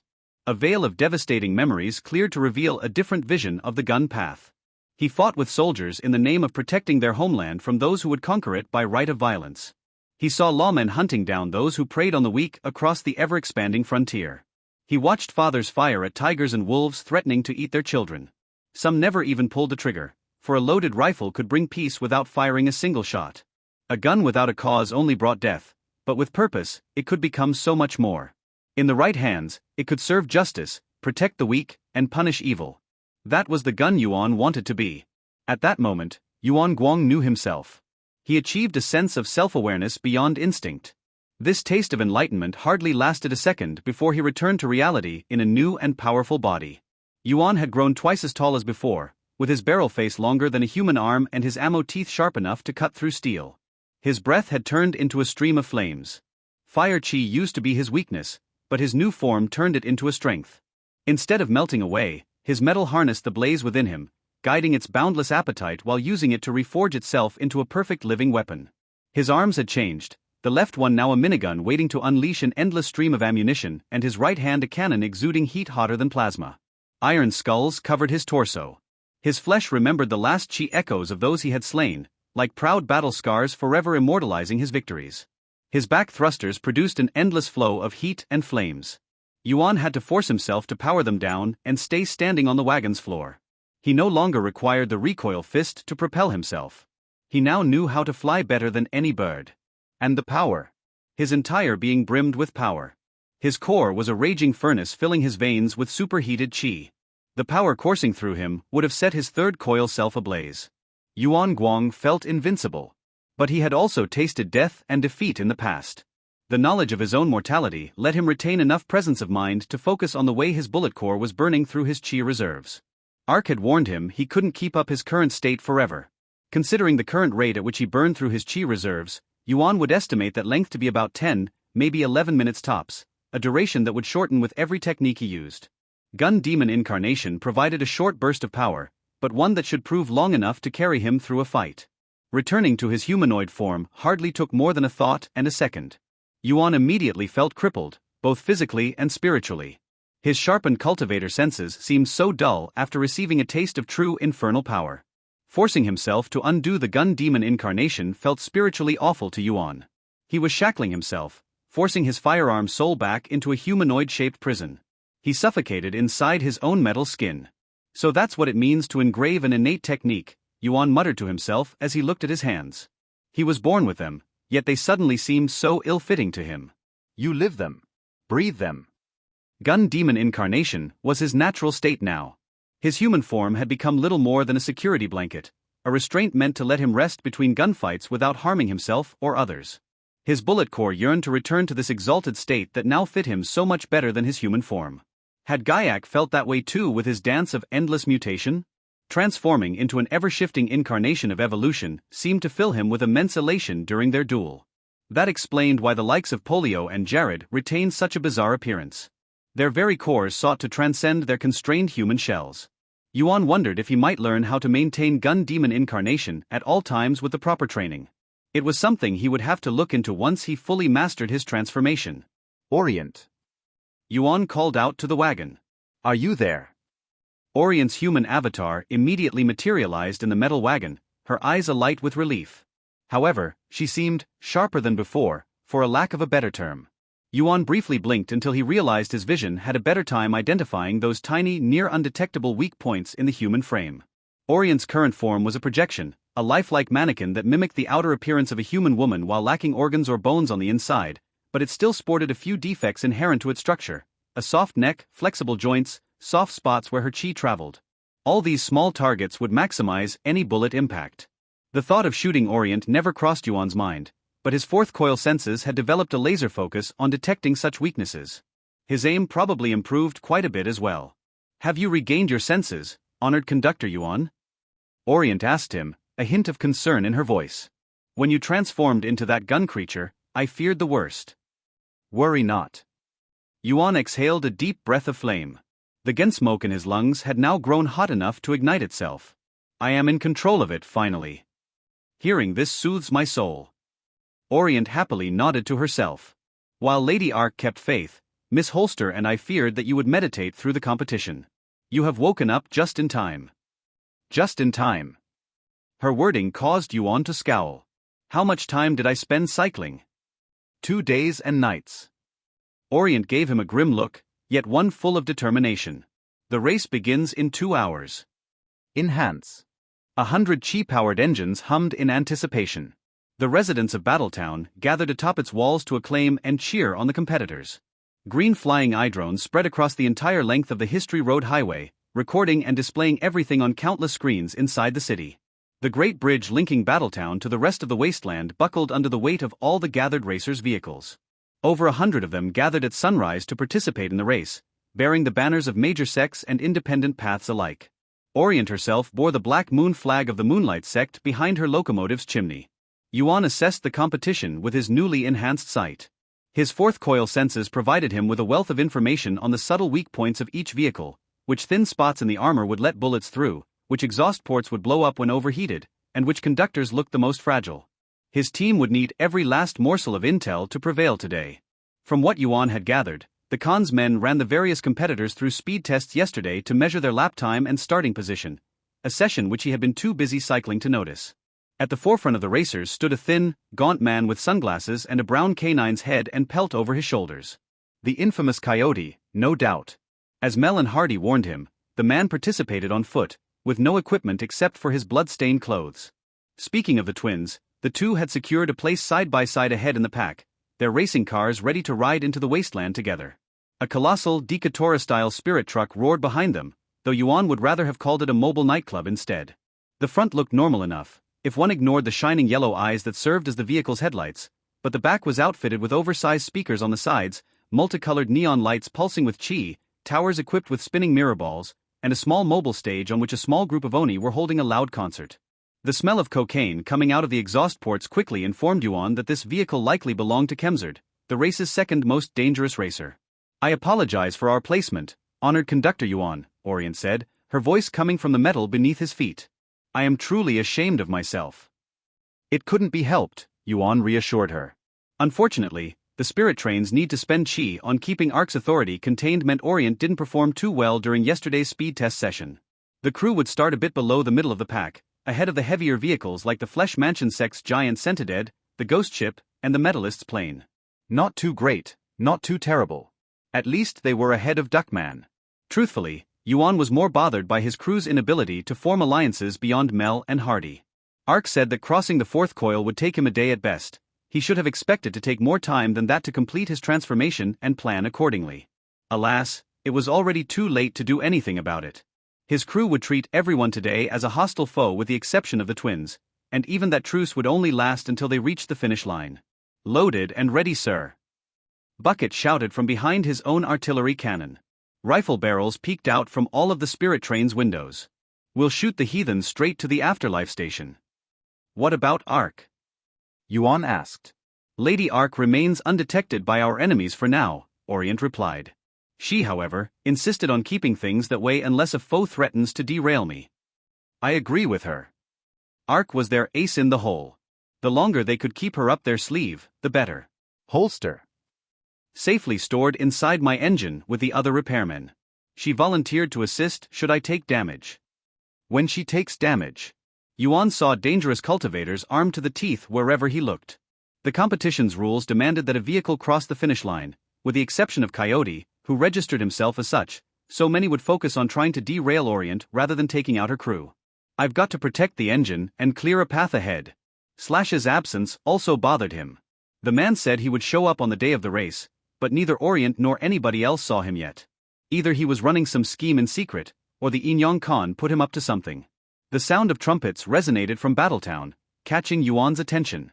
The camera drones escorting the contestants gazed at the sky, their pupils producing streams of multicolored lights. Yuan recognized that technology as chi-powered holograms. Medalists often used them either as part of advanced techniques or to make public announcements, and he leaned on the latter case. He was right. Stolen content warning. This tale belongs on Royal Road. Report any occurrences elsewhere. The Inyong Khan manifested from the swirling light. Yuan knew who he was the moment he caught sight of this monster's projected face, a pale white face boasting dark hair neatly tied into a bun, a black jaw, and a smile full of razor-sharp teeth. He was every bit the monster Yuan had expected, a muscular colossus with 4 arms thicker than tree trunks and hands that could crush a head within their fingers. He dressed extravagantly, with a white lightning tiger's skin strapped across his chest, fine golden clothes covering his legs, and a malice necklace of small skulls hanging from his neck. His entire body followed a yin-yang motif. His upper chest was black as a starless night, his abs white and shaped like closed teeth. His 2 upper arms were pale, the lower ones dark, with sutrous tattoos of the opposing colors stretching across his rugged skin. Even his pupils resembled lonely, cruel stars in a sea of darkness and malevolence. Though it was a mere hologram hovering over the battlefield, Yuan could taste the malice flowing out of the man. Manhattan had been cold and devoid of emotions, but the Khan's smile oozed a particularly savage brand of cruelty. A poisonous forked tongue slithered between his fangs as he applauded the racers with wide hand gestures. Once again, I salute you, nowhere riders. The Khan's voice reverberated through the loudspeakers, like the echo of 2 men speaking at once. Once again, the blood of champions shall grace the history road for the pleasure of Battletown. The crowds acclaimed their master with a deafening chorus of shouts and screams, an eerie contrast with the silent racers, who instead focused on the road ahead. All of you won a race while you were in your mother's womb, and for your victory, you earned the right to be born. The Khan declared, his holographic fingers pointing boldly at the drivers while a jolly smile stretched across his face. Today, I invite you to seize your chance at rebirth. Those who cross my finish line shall be raised to glorious heights by my hand. I offer the victor the right to be Godborn, for your second birth shall be celebrated through the death of thousands. Yuan's hands clenched into fists. He sensed the foul chi building up around him and gathering inside Battletown's palace. The flow was so subtle only a few racers noticed, Mel and Hardy among them. Those who survived the trial of history road shall ride with me onwards to glorious conquest. The Khan boasted to the heavens with a foul kind of charisma. For I promise you, the strong shall inherit the earth. Through the sweat of your brow and the fruits of your toil, this unmade world shall one day be yours. The flow of chi grew stronger and its foul stench more noticeable. Green, poisonous specks of irradiated energy swirled around the Inyong Khan's cursed city, which disturbed Orient to her core. Honored conductor Yuan. Yes, Yuan whispered, his iron jaw tight and strained. It's nuclear chi. The Khan tightened his fists, all 4 of them. All I ever desired was a kingdom worthy of my rule. A land of the mighty, ruled by strength and will. A golden highway paved with the bones of the weak, a slaughterhouse of the meek, a frontier of carnage. He's insane. Hearing the demented dictator's rant only strengthened Yuan's poor opinion of him. Worst of all, he seemed to believe in his own deranged gospel. The Inyong Khan had already paved the history road with the corpses of children who couldn't defend themselves. His heart is as rotten as polio's. The Khan was filth. The very same kind of monster that turned the unmade world into such a miserable place and robbed the likes of Holster of their future. The Khan didn't deserve a kingdom of his own, only a bullet to the face. Yuan would be more than happy to provide. Every fiber of his being demanded it. At long last, I have found the kindling to my esteemed ambition. The fuse that lights the sun. The Inyong Khan opened his palm. Behold how I summon the fires of history with a snap of my fingers. Yuan braced himself for combat. A vibration spread across the spirit train's length and an invisible pressure waited upon all the gathered vehicles. The cultivators among them had sensed the chi build up inside Battletown and what it meant: danger.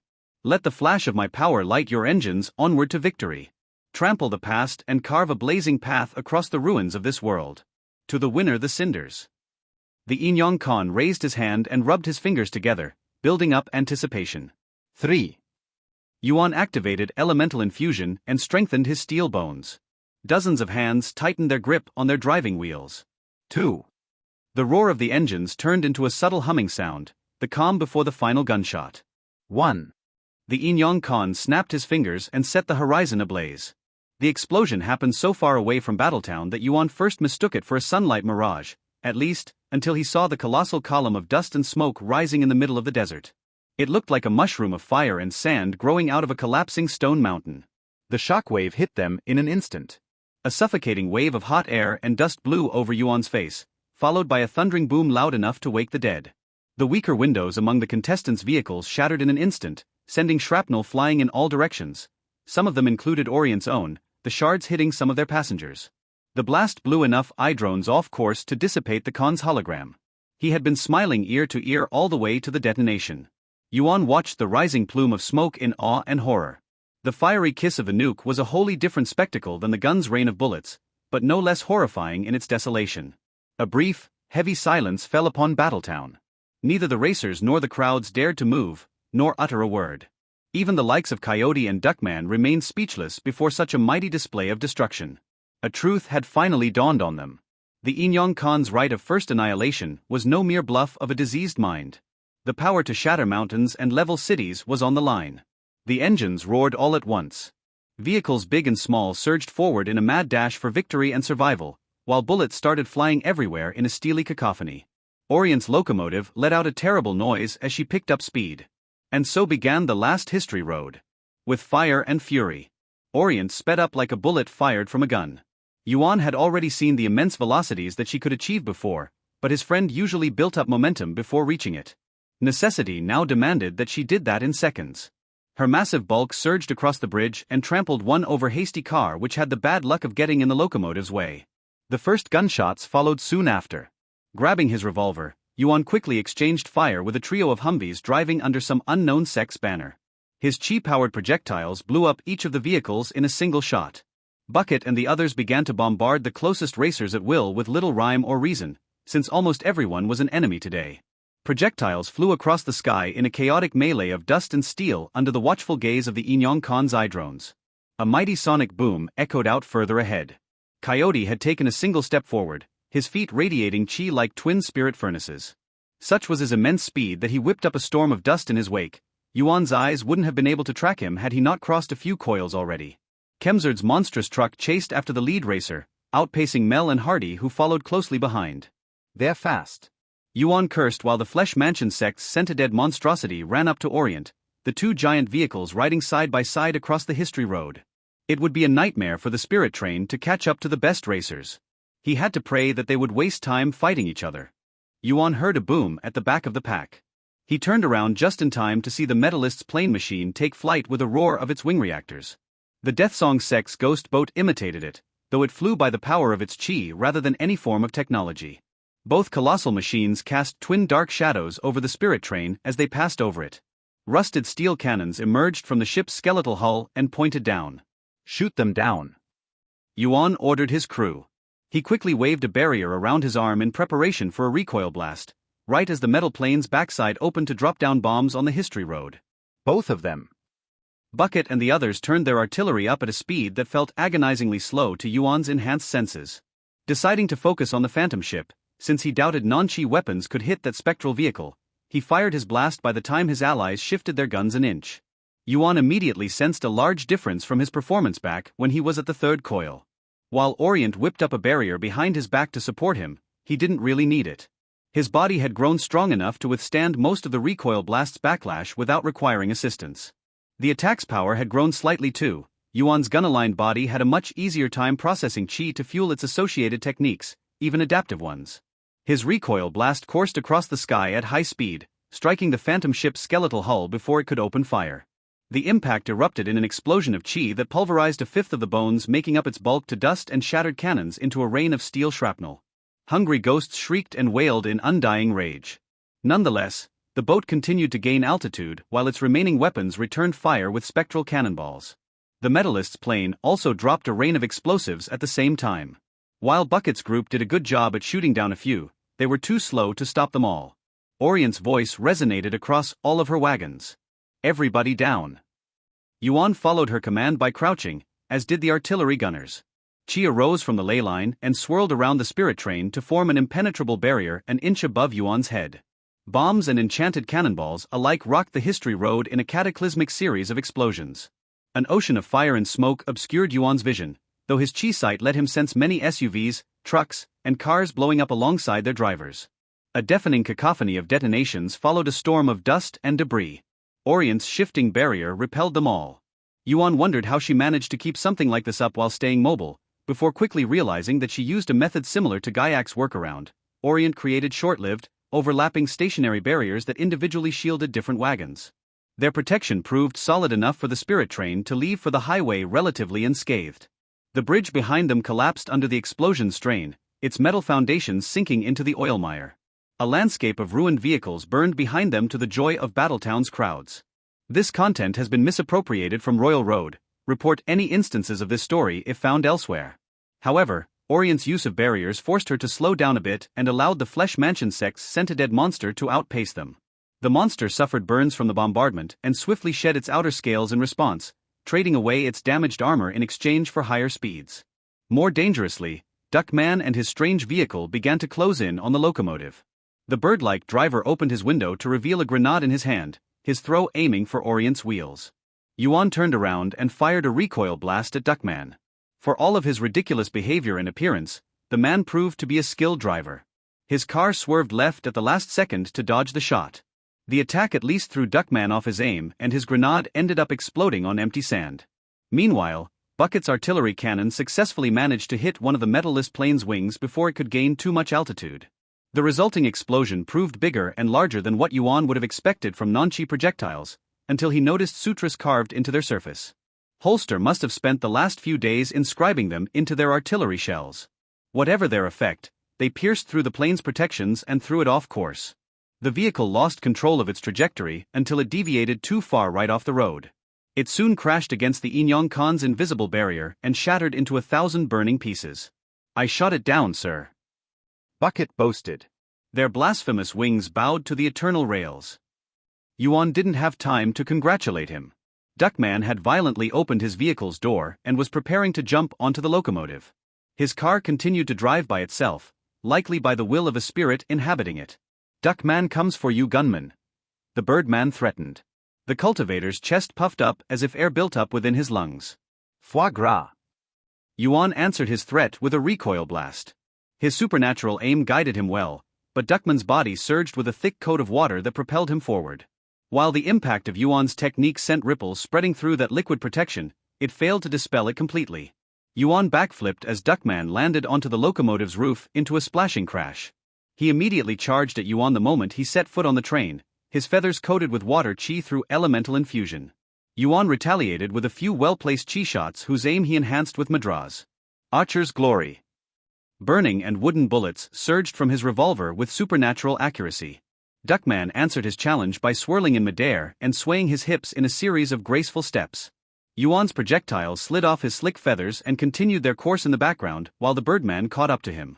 Forced to engage his enemy in close combat and requiring too much time to reload with item materialization, Yuan holstered his revolver to free both of his hands. Fists clashed against fists atop the wagon. His feathers and water coat softened the recoil fist. Yuan's punches packed enough power to damage a trashamoth, yet Duckman's sweaty palms absorbed the shocks well enough. He uses elemental infusion to deflect hits too. Duckman's speed and strength took Yuan by surprise.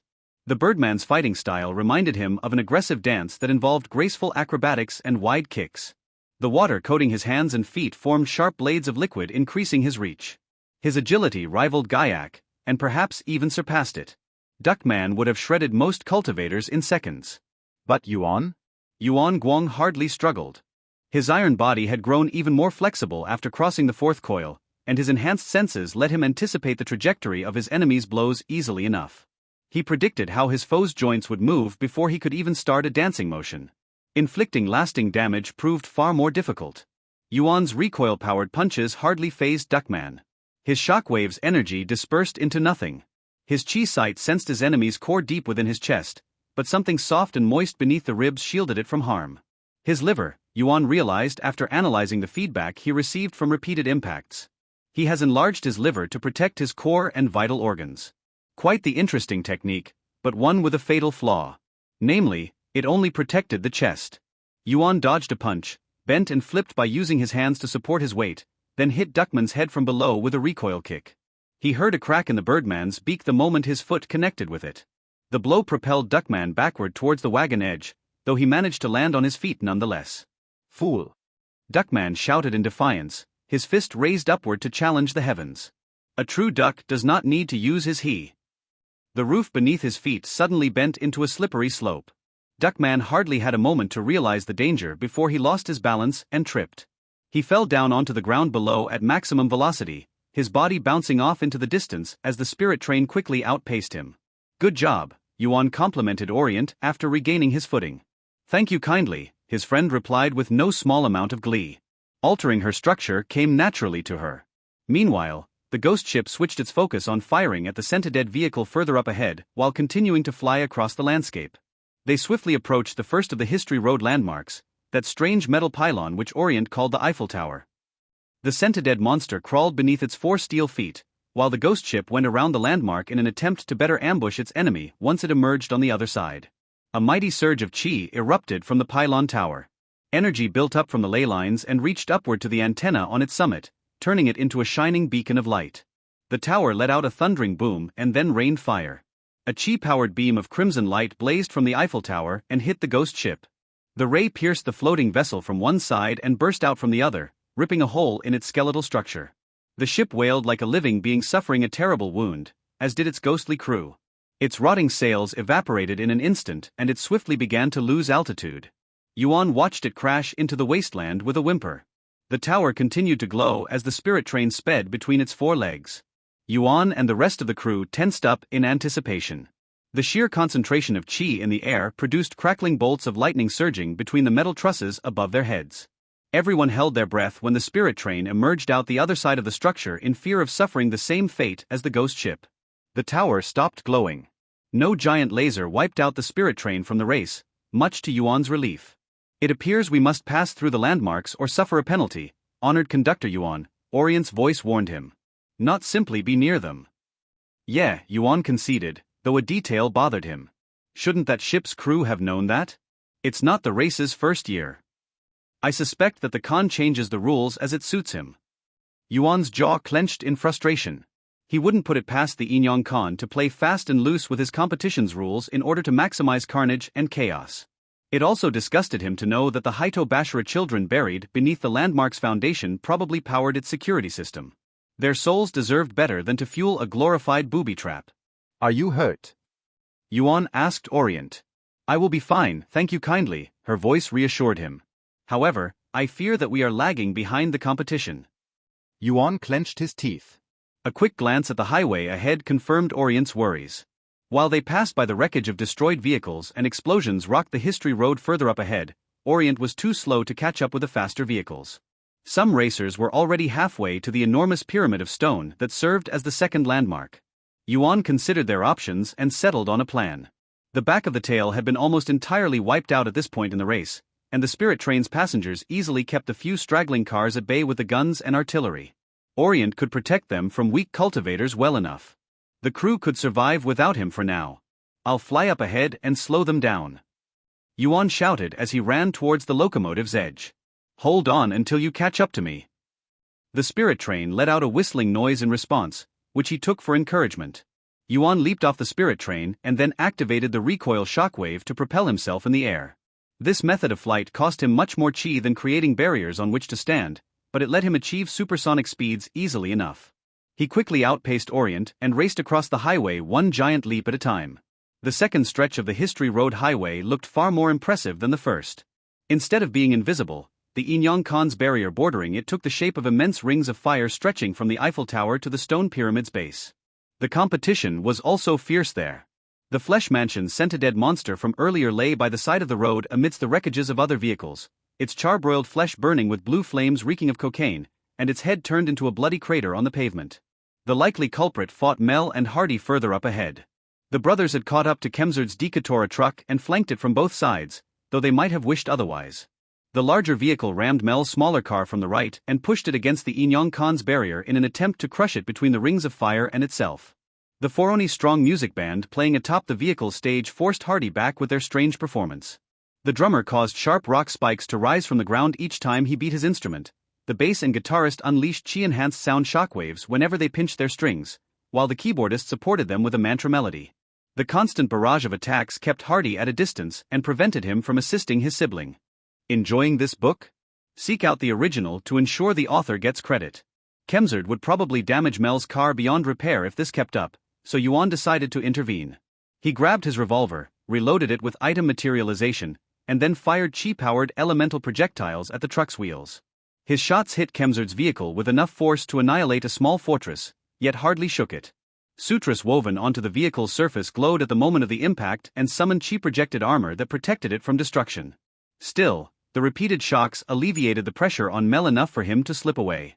Yuan saw the man raise a thankful thumbs up at him. The Oni crew on the stage began to target all three of their assailants and force them to spread out. Yuan used recoil kicks to zigzag left and right to avoid shockwaves, while Mel and Hardy attempted to speed past Kemsard after dodging stone spike obstacles. They managed to reach the rear fenders when a blaze of searing blue flames erupted from the truck's radiator, forcing them to retreat to avoid being immolated. Sensing his chance, Yuan fired a recoil blast below the truck. Since the sutras woven into its metal frame lessened the impact of attack, perhaps damaging the road would overturn it. A barrier expanding from the spirit truck dashed his hopes. His technique and its resulting shockwave hardly shook the vehicle. Since Kemsard's band wouldn't let anyone outpace them, it trapped everyone in a deadlock. Worse, Coyote continued to secure his lead and had already reached the stone pyramid. Each second lost pushed them further away from victory. Mel raised his fist and made hand signs at Yuan. Disrupt the Oni band above, Yuan translated easily enough. We'll take care of the vehicle. Trust didn't come easily enough in the unmade world, but Yuan's gut told him the brothers would stay true to their vow. He thus decided to follow their plan and quickly caught up to the truck with a recoil shockwave. Coating himself in a black haze to prevent the Oni band from intercepting him mid-flight, he managed to land on the stage in a gunshot crash. The Oni bassist immediately unleashed a sound shockwave at him with a furious swing. Yuan increased his durability with his elemental infusion and covered his head with his arms to better shield his bullet core. The blow pushed him back a few feet towards the stage's edge, but hardly scratched him. He quickly drew his revolver before the encore and shot the musician dead between the eyes. Taking out a member of the band forced the rest of them to gang up on him. The Oni drummer and guitarist interrupted their melody to charge at Yuan, while the keyboardist played his instrument with renewed fury. A cloud of multicolored smoke arose from the stage, smelling of herbs and burnt coffee. Yuan immediately sensed a small fluctuation in his chi the moment he accidentally inhaled the flames. While his fourth coil body should have been immune to most poisons, he wisely held his breath and engaged the remaining Oni in close combat. The guitarist swung his instrument at his head like a club and ended up thrown overboard by a well-placed recoil fist for his trouble. The drummer coated his body with stone through elemental infusion, raised his palms, then brought them down on Yuan in a failed attempt to squash him. The Oni keyboardist quickly adjusted his synthesizer's melody at the same time, which caused the mirror ball decorations on the side of the stage to fire beams of light at Yuan. Unwilling to take a beam head-on in case it could pierce through his elemental infusion, Yuan dodged them all in a blindingly fast dance of leaps and jumps. He quickly found a good angle of attack mid-jump and shot the keyboardist with an earth-infused bullet. The drummer shielded his ally with his shoulder and took the hit for him. Have to end this fast, Yuan thought as the mirror balls intensified their assault to the tune of the keyboardist's frantic music. A veritable bombardment of lasers forced him to run circles around the stage to avoid them. Don't like these fumes either, even if I can hold my breath for a while. Yuan decided on a feint. He ran towards the keyboardist by zigzagging between lasers and then fired a wood bullet at the keyboardist. The Oni drummer once again intercepted the projectile, likely expecting the same result as last time. This proved to be a foolish decision. Roots burst out of the bullet and swiftly constrained his arms. Exploiting his enemy's sudden lack of mobility, Yuan rushed at the confused drummer. The keyboardist frantically directed the lasers to intercept him by altering his melody, but his fingers couldn't type faster than a fourth coil cultivator could move. Yuan punched the Oni drummer in the chest before he could break free of the roots. His metal hand punctured through the Oni's mineral armor and smashed his heart to mush. The mirror balls fired at him from both directions. Undeterred, Yuan quickly grabbed the dead drummer's corpse and used him as an improvised shield. The lasers failed to get past his stone skin, which allowed the gunsole to close the gap between himself and the last musician without any trouble. Yuan swiftly smashed the last Oni's skull into his own synthesizer before throwing him and the drummer off the vehicle. Only the driver remained. With all the musicians dead or neutralized, Yuan punched the stage in an attempt to get to Kemzard. He had hoped that incapacitating the band would neutralize the sutras protecting the vehicle. It didn't. Yuan spared a glance at Mel and Hardy. The two raced closely behind the truck, with Orient following in the distance. Mel had shaped a fireball in his hand, which Yuan expected him to throw at Kemzard's vehicle. He instead tossed it at his brother. Utterly mesmerized, Yuan watched on as Hardy punched the fireball back at his twin. The two siblings began to engage in a strange and fast-paced ball game. Their projectile continued to move back and forth between them. Growing faster. Growing bigger. The brothers' fireball would soon reach critical mass. It had already accumulated enough chi to become a bright star illuminating the road. It was only a matter of time before its speed and size became unmanageable to the siblings. Yuan had no idea if their dyad-powered projectile would successfully break through Kemzard's sutra protections, and he was in no hurry to find out. Yuan took a step toward the stage's edge when he felt an overwhelming urge to vomit. He hadn't eaten in days, since his fourth coil body sustained itself on chi. His intestines had long transformed into twisted barrels designed to improve his cycling rather than process food. Yet his stomach suddenly ached and growled with enough pain to force Yuan to hold his chest. What's going on? Yuan saw the world shift around himself. The rings of fire encircling the history road now shone with many colors, and the stone pyramid in the distance looked like a blob of chocolate. Yuan staggered on a stage of skins screaming with loudspeaker mouths. I'm not seeing things right. Yuan turned his focus inward and began to cycle his chi. He immediately detected a vile substance clouding his circuits and saddling his bullet core with a cloudy veil. A drug had infiltrated his circulatory system. The vapors. Yuan had hardly inhaled them before he started holding his breath. Had a mere whiff of the drug been enough to infect him? Whatever the case, he had a solution. Yuan holstered his revolver and joined his hands together in the form of a mudra. Mahamayuri. The mudra's power instantly cleared the illusions, and revealed a person sneaking up on him from the left. A theatrical figure, which Yuan assumed to be Kemzard herself, had emerged from a previously hidden trapdoor in the stage. They dressed in a sleek, form-fitting leather outfit that clung to their thin frame. A dark cloak fluttered behind their back in the hot wind battering History Road, and a wide-brimmed pointed hat sat atop their gas mask. Two eyes looked at Yuan from behind yellow goggles with amusement, while their right hand held a gas sprayer weapon connected to their chest by intravenous tubes. It vaguely resembled an iron wand of some kind. "What's wrong, gunslinger?" the figure said with a high-pitched woman's voice. She marked a short pause, as if exceptionally proud of her next words. "Very bad trip?" That terrible pun hurt Yuan almost as much as the following spray of acid did. A stream of pressurized green liquid sputtered out of Kemzard's wand and hit Yuan in the chest before his drug-slowed senses could react in time. The substance ate through his elemental infusion and iron flesh alike like how water dissolved sugar, burning his metal skin and exposing his ribs in an instant. Yuan barely had time to step out of the way before the substance could destroy his bones. "That's for slaughterin' my boys, you iron dickhead." Kemzard threatened with a maniacal laugh, her finger pressing the spray's trigger with wild abandon. "Shoot, shoot." Gritting his teeth, Yuan dodged a few shots and then used a recoil shockwave to close the gap between them in the blink of an eye. He undid his mudra and raised his fists to punch her head off her shoulders. The world blurred into madness the moment he freed his hands. Kemzard vanished from his sight while the sky sang and clouds of gold swirled around Yuan. He sensed the drug take hold of him again, forcing him to revert back to using the mudra to clear the illusions. By then, his enemy was gone. "That's the thing with moonlight ayahuasca." Kemzard mocked him from behind. "It speaks to the soul, not the nose." The truth hit Yuan like a bullet to the face, followed by a spray of acid to the back. A sharp surge of pain coursed through Yuan's body as the liquid exposed his metallic spine and trigger muscles. The drug vapors didn't need to be inhaled to affect their victim. Simply being in their presence was enough for them to disrupt his chi circuit and blind his senses to Kemzard's presence. The author's content has been appropriated. Report any instances of this story on Amazon. Yuan had to give it to her. Very few people would have the skill to create drugs and poisons capable of affecting other cultivators. She probably mimicked the moonburns from the technique's name. Keeping his hands locked into the Mahamayuri Mudra, Yuan retaliated with a lightning-fast series of recoil kicks. A mix of what appeared to be cocaine and sugar coursed through Kemzerd's intravenous tubes as she began to dodge the attacks. Her body moved and twitched at a frenetic pace, the two duelists engaging in a lethal dance across the stage. The duel reminded Yuan of his earlier fight with Duckman, albeit the roles reversed. Yuan was now the one struggling to hit an elusive adversary. I can't hit her. Yuan knew a well-placed Gatling fist would do the job, but that would require freeing his hands and opening him to the drugs. He was also loath to use gun demon incarnations so early in the race. Gotta lead her to the stage's edge, reduce her movements.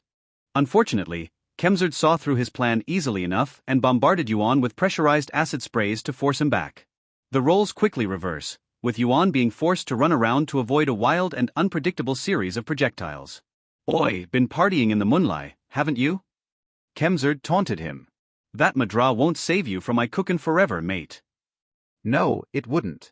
The Mahamayuri Mudra cleansed the body of poison, but it required both hands to use and the vapors only took seconds to affect him. Yuan needed his hands free to fight at his full potential, leaving him in a deadlock.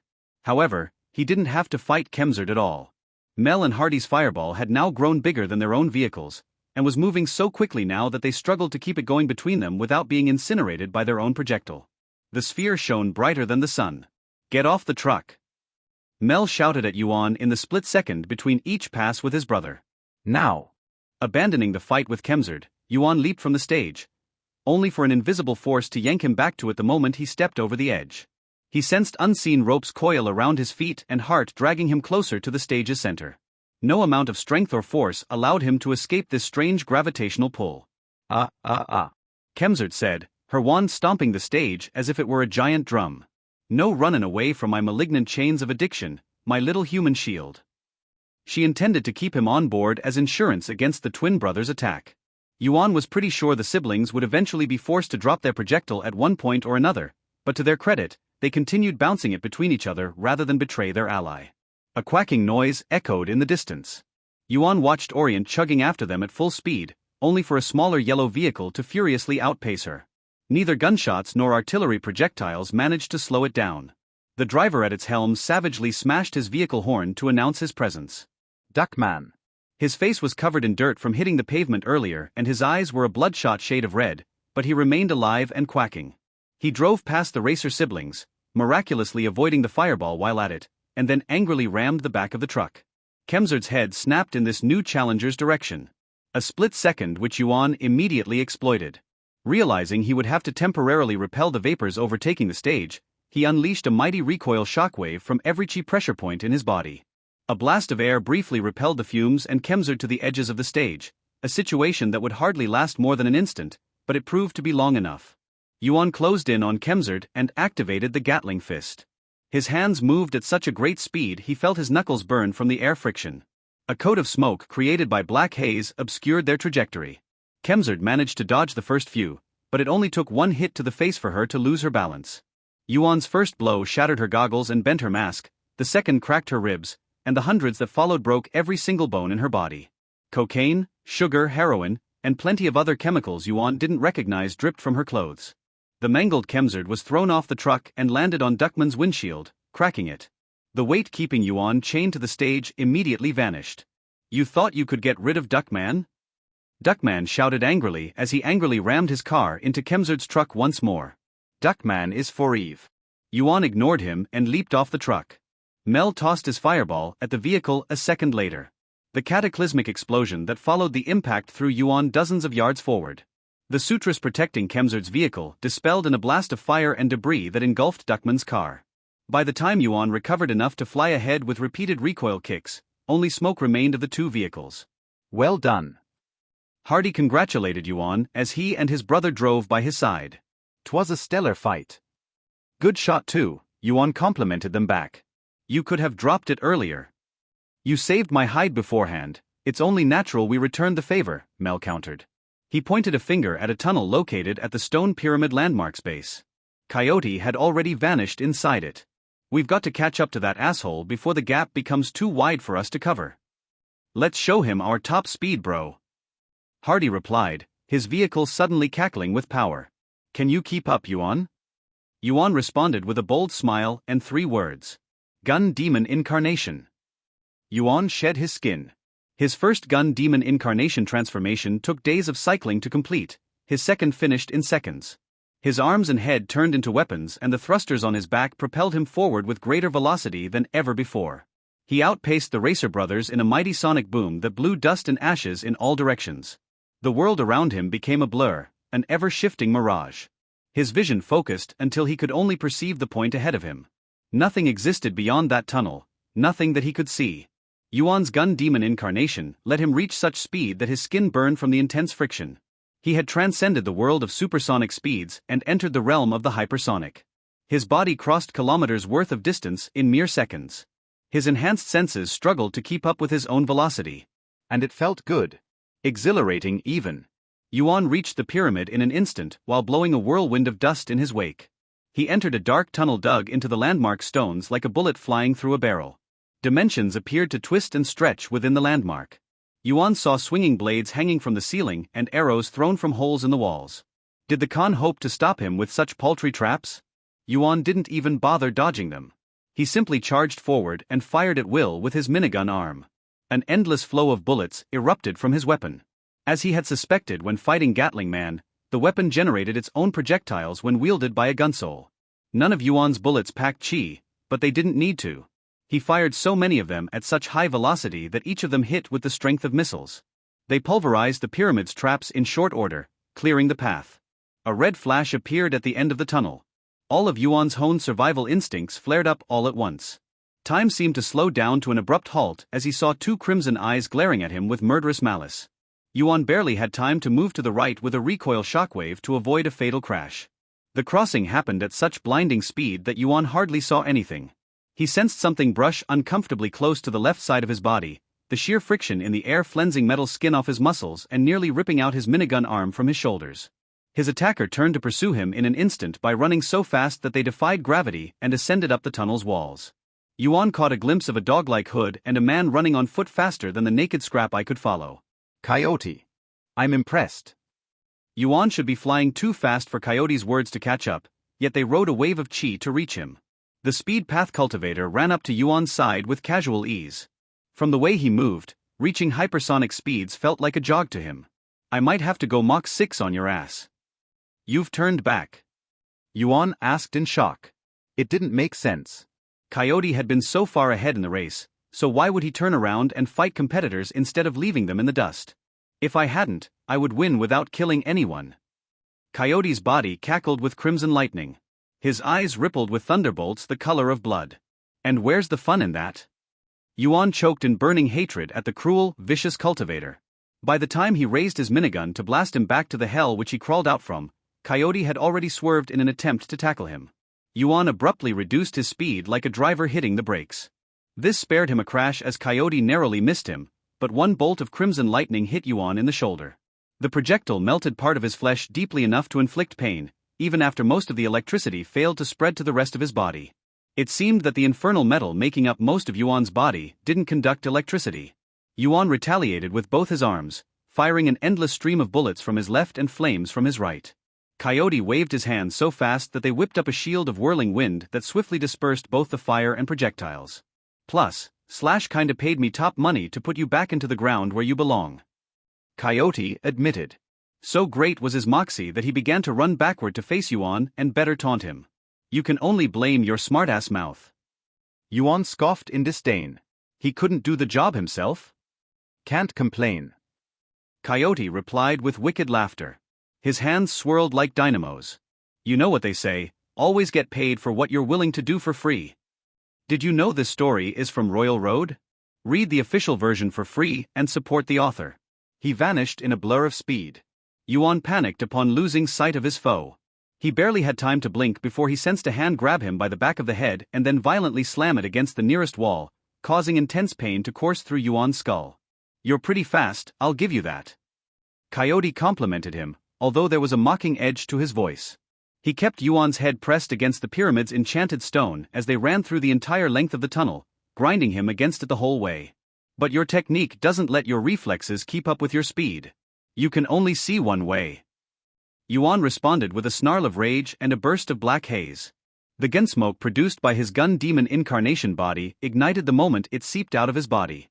A cloud of fire filled the tunnel and drew a snarl of rage from Coyote upon burning off his hand. The speed path cultivator let Yuan go before quickly outrunning the flames. Yuan heard the racer siblings catching up to them from behind. He sensed their cores burning like twin furnaces in perfect synchronization, fueling each other in a feedback loop of chi. A chain of energy bound their cars together, one so sharp that it split everything it touched in two, from falling blade traps to the very air. Realizing he would be bisected if they caught up to him, Coyote stopped playing with Yuan and sped up until he outpaced everyone. Yuan and the siblings chased after him and soon emerged from the tunnel at lightning speeds. Then a bird dive-bombed Yuan from above. The ambusher moved at a fraction of Coyote's speed, so Yuan had no issues roasting him with his right hand. The attacker lost a few feathers and bounced off the road. Yuan groaned upon recognizing his foe. "You again." Yuan snarled in annoyance. Did that stubborn bird never give up? How did he even manage to get ahead so quickly and avoid the Khan's traps? "You've dodged Duckman's peeking press for the last time." Duckman replied as he chased after Yuan. He looked like a roasted bird from all the damage he had accumulated so far, yet somehow managed to fly anyway. "Duckman will get you." Yuan wondered how he could catch up to them before guessing the obvious solution. Duckman simply flew above the pyramid where the tunnel didn't distort and lengthen space. Staying outside let him cover much less distance. The racers flew, ran, and drove across a new stretch of the road, one flanked by bright technicolored neon lights. Coyote remained firmly in the lead, followed by Yuan, a struggling Duckman, and the twins. "Your car was destroyed." Yuan shouted at Duckman. "You've already lost." "Duckman does not quit," the Birdman responded with pride. He flapped his wings so fast to keep pace with the other contestants that he was starting to lose his breath over it. He quacks. "And he's gonna croak soon." Coyote mocked him, his finger pointed at the pyramid's tip. Its bricks had begun to glow with a phenomenal concentration of chi. "Penalty time." The pyramid shook and fired a mighty beam of light from its tip to smite Duckman for violating the game's rules. The Birdman himself peeked over his shoulder anxiously in anticipation. The laser instead aimed straight at Coyote. Taken aback like everyone else, Coyote immediately sped up at immense velocity. He moved so fast that his body left afterimages behind with each step. But even Coyote couldn't entirely outrun light itself, so he had to zigzag back and forth across the history road in a vain attempt to lose the beam as the laser carved a trail of devastation across the highway. Yuan and Duckman were both so shocked by this turn of events that they slightly slowed down. This allowed the twins to catch up to the latter racer and hit him in the back with their energy chain. It neatly sliced through Duckman's torso and split him in half, both parts of him crashing onto the road and rolling onto the dirt. If he won't stay down after that, I don't know what it will take, Yuan thought. He half expected the pyramid to zap Duckman too, but the trap surprisingly deactivated itself. That's oddly convenient. Far too convenient. The answer to this mystery announced her presence with a whistle. Orient drove out of the pyramid with a loud fanfare and chased after the racers with all of her strength. Yuan quickly guessed what happened. He had no idea how they achieved it, but Holster and Orient managed to switch the pyramid beam's target from Duckman to Coyote after the former triggered it. Perhaps Holster's Hitobashira status gave her an empathic connection to the landmarks, since other human pillars fueled them, or Orient manipulated the artificial ley line the same way she used natural ones to produce phantom tracks to flag Coyote as the lawbreaker. Whatever the case, their ingenious display of chi manipulation eventually ran its course. The pyramid's laser died out from lack of energy to fuel it. The Khan had likely installed a safety feature to ensure the other landmarks would have enough juice to power themselves, and allowed Coyote to retaliate. He ran backward across the road, throwing stones and pebbles he grabbed off the ground at his pursuers with enough velocity to rival bullets. Yuan, Mel, and Hardy moved around to dodge the projectiles while Orient simply shrugged them off. Then a green light suddenly swallowed Battletown whole. It happened so quietly that none of the racers noticed it until an invisible ripple spread through the history road. The entire artificial ley line shuddered as a massive skull-shaped cloud of radioactive dust engulfed its start and end point. There was no shockwave like the nuclear explosion that heralded the race's beginning, no overwhelming display of widespread devastation, only the eerie coldness of a frighteningly precise tactical strike. Everyone abruptly stopped as neon and fire rings alike flickered out of existence. Braking wheels blew dust in all directions. Coyote slowed down in surprise, and Yuan's legs hit the ground with such strength that the ground trembled beneath him. He had spent enough time hanging around Ark to recognize the use of an authority. The foul nuclear chi that fueled it was awfully familiar too. A shiver of dread coursed through him, while his bullet core pounded in his skull to remind him of his unspeakable vow. Manhattan had finally made his move. The racers gathered to watch the devastation in fearful silence. Mel and Hardy had stepped out of their vehicles, while Holster, Bucket, and a few other of Orient's passengers climbed down from the spirit train. Yuan cancelled Gun Demon Incarnation to avoid wasting his chi. The thought of them turning on each other hardly crossed anyone's mind, even Coyote's. There was nothing left to fight over besides a nuclear cloud roaming over the ruins. Was Slash even alive? The thought of taking revenge on that crook paled in Yuan's mind compared to the danger Manhattan represented. What the Hardy gulped in shock. Did the Khan blow up his own city? Did he lose control of his power? Mel asked Yuan, recalling their previous conversation. That's what you were worried about, wasn't it? No, Yuan replied with a scowl. The skull cloud had begun to dissipate to reveal a massive crater spewing a massive amount of smoke where Battletown used to stand. Part of him hoped the likes of Jared Lachair survived the disaster, but he wasn't keeping his hopes up. That's a nuclear cultivator's authority. The siblings stared at him in utter disbelief. As for Coyote, he suddenly vanished in a blur of speed without a word and ran straight at the city. Did he intend to loot the ruins, or did he mayhaps have a loved one he intended to check upon? Whatever the case, Yuan knew deep within his bones that he would only find death. A sharp surge of chi erupted behind Yuan. He and the twin racers turned to find Ark stepping out of the train, a barrier restraining her authority within a meter of herself. Yuan, she said. Yuan tensed up. Ark never used his name. I'm releasing you from the unspeakable vow, she declared. You are free to do as you wish. I shall no longer impose a condition upon you, nor ask that you confront Manhattan on my behalf. Yuan immediately felt a small, invisible weight constraining his bullet core being lifted. Ark had severed his side of the pact from her own accord. Why? That, Ark pointed at the atomic cloud with her chin, is Tsar Zoa's authority, Fukushima Paradise. The gift of death from the nuclear Buddha himself. Yuan's bullet core pounded in his skull. He could read between the lines. An authority was unique to its user, and there was no way to copy it. Manhattan is not Tsar Zoa's student, he whispered under his breath. He is. Tsar Zoa. It said a lot about that nuclear cultivator's reputation that the likes of Mel and Hardy paled in horror and disbelief. Even the usually bombastic Bucket had grown deathly quiet. I don't know how he survived our last clash, but I'll make sure I bury him for good this time. Ark pulled back her cloak to reveal her rifle arm and aimed it at the city. You and the others stay back. No way, Yuan replied. He refused to stand on the sidelines. I didn't come so far just to watch. He's right, Mel said. With all due respect, lady, this guy sounds like everybody's problem. Either you watch or you'll die, Ark replied bluntly. Tsar Zoa is as far beyond you as you are beyond Bucketface over there. You won't last 5 minutes against him, even with Gun Demon Incarnation. You were at your best back when you first fought him, Yuan countered. He could see the writing on the wall. You aren't anymore. The scowl spreading on Ark's face confirmed his fears. She knew she likely wouldn't walk away from this battle alive. Can't let him get away with the nuke, Yuan. It'll be a global cataclysm. Even so, Yuan refused to stand idle. He hadn't worked so hard and for so long to simply wait things out. Holster approached Yuan and then tugged at his arm. She pointed a finger at the History Road's landmarks, then at the ruins of Battletown. Ark's head tilted to the side, her mind considering something. Actually, she muttered under her breath. There's one thing you guys can do. He could hear the Armageddon song in his head. The Apocalypse Man walked among the irradiated ruins of the Enyong Khan's palace, his feet calmly stepping on broken steel while following the nuke's loving call. His radiating light had brought down the city of sin like the God of the Bible once smote Sodom and Gomorrah. A vast grave of burning concrete and molten steel surrounded him as far as the eye could see. Burning corpses smoldered beneath the ruins, with a few cultivators strong enough to survive his authority moaning in agony from the radioactive burns and blisters consuming their bodies. Although he desired nothing more than to spare these poor souls any further pain, the Apocalypse Man ignored them all. He followed the call of his creator which had echoed in his skull since he first awoke in a Siberian nuclear test site half a century ago, the ghost of a corpse who couldn't remember his own name. The Russians had called him Tsar Zoa, after the Tsar Bomba, and the Americans named him Manhattan, but neither could tether him. Names were mortal concepts meant to bind the spirit to a finite mortal existence.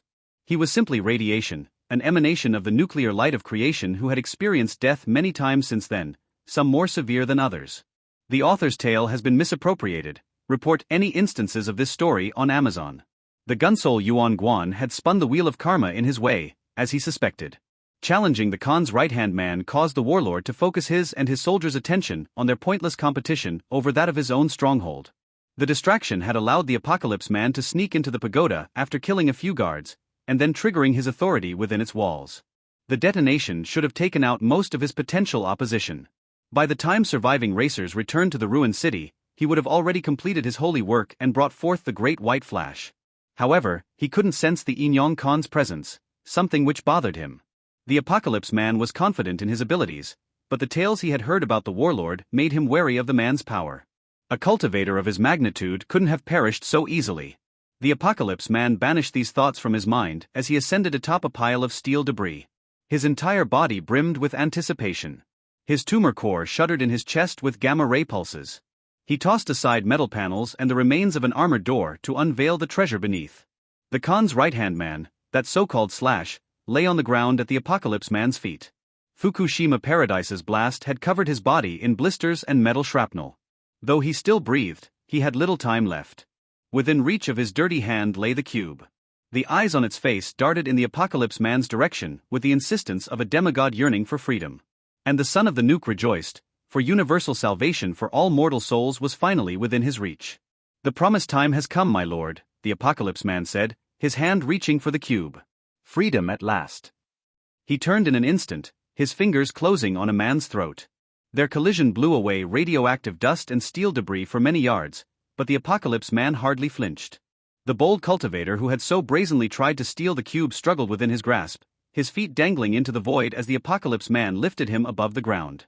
"A thief." The Apocalypse Man examined his captive's hood more closely. "A coyote." Always the pitiful scavenger. The cultivator tried to free himself from the Apocalypse Man's grip with a series of blindingly quick, lightning-powered punches. The Apocalypse Man would assess their speed to be at Mach 8, maybe 9. A decent speed. The Apocalypse Man easily parried them all with his free palm, the electricity dissipating the moment it made contact with a barrier shielding his irradiated skin, then backhanded his captive with enough force to tear off half the thief's jaw. "What a saddening existence you live, shackled by greed and bloodlust," the Apocalypse Man commented with pity. He could never muster anger for cultivators wasting away their gifts, only condescending compassion. "You will never become speed itself with those brakes slowing you down." "Well," the man replied with a wide smirk, coughing blood. "It was worth a shot." "No, it wasn't. He never stood a chance." The Apocalypse Man punched him through the chest and flooded his innards with plasma. The coyote cultivator's flesh melted off his bones in an instant. His skeleton soon turned into ashes and was blown away by the nuclear wind. A painless death was mercy in the unmade world. A shiver of danger suddenly coursed through the Apocalypse Man's bones, his instincts flaring with the call of incoming danger. A bullet aimed at his brain at re-entry speed. The Apocalypse Man's head tilted to the side in the split of a nanosecond. No projectile should be able to harm his fifth coil skin, but he had already tasted death once from one and didn't plan to take any chances. It flew past his head, then transformed into a woman with a cannon arm pointed at him. The Apocalypse Man immediately summoned a barrier to protect himself. He had replayed that fated duel in his head for nearly 5 years, and he still failed to fully negate the impact. A recoil blast capable of blasting buildings apart hit his shield with such force he was thrown back a few meters. A familiar figure stood between him and the cube, one which the Apocalypse Man had grown to respect, even fear. She was a shadow of what she used to be, her broken authority hardly contained within a barrier meant to concentrate its power, but she had lost none of her menacing aura. She had murdered him once before after all. Bullet teleportation? The Apocalypse Man adopted a tense fighting stance. "Impressive as ever, Ark. You've changed quite a bit, Zoa." She sneered in disdain. "Were you afraid that I would recognize you and hunt you down?" It did factor into his decision to lay low. She had already ruined his plans once, and vengeance was a doomed venture that kept souls from ascending to the Tao.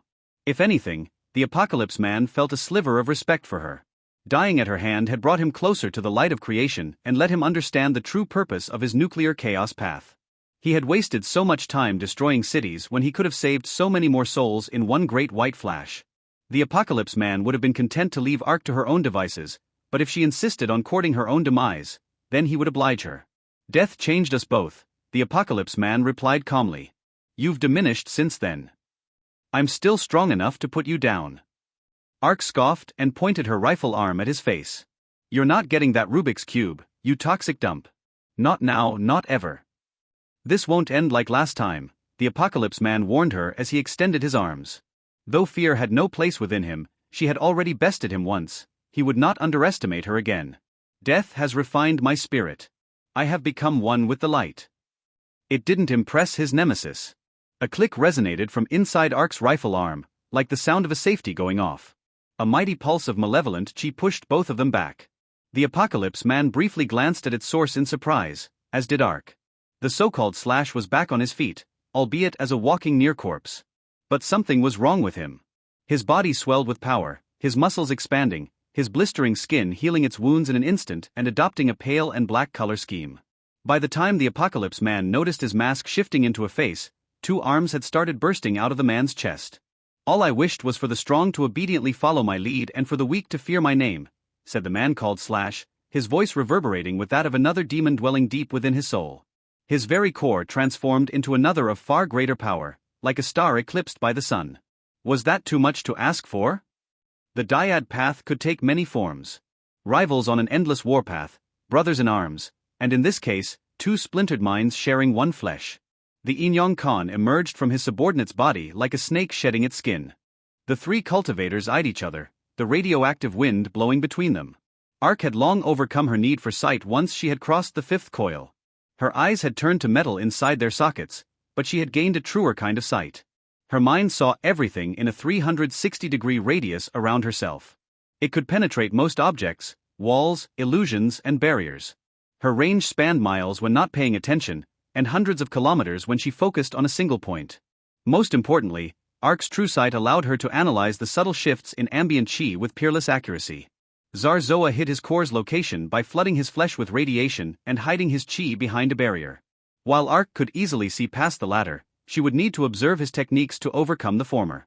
The Inyong Khan didn't bother hiding anything. His monstrous furnace of a core burned deep within his massive chest.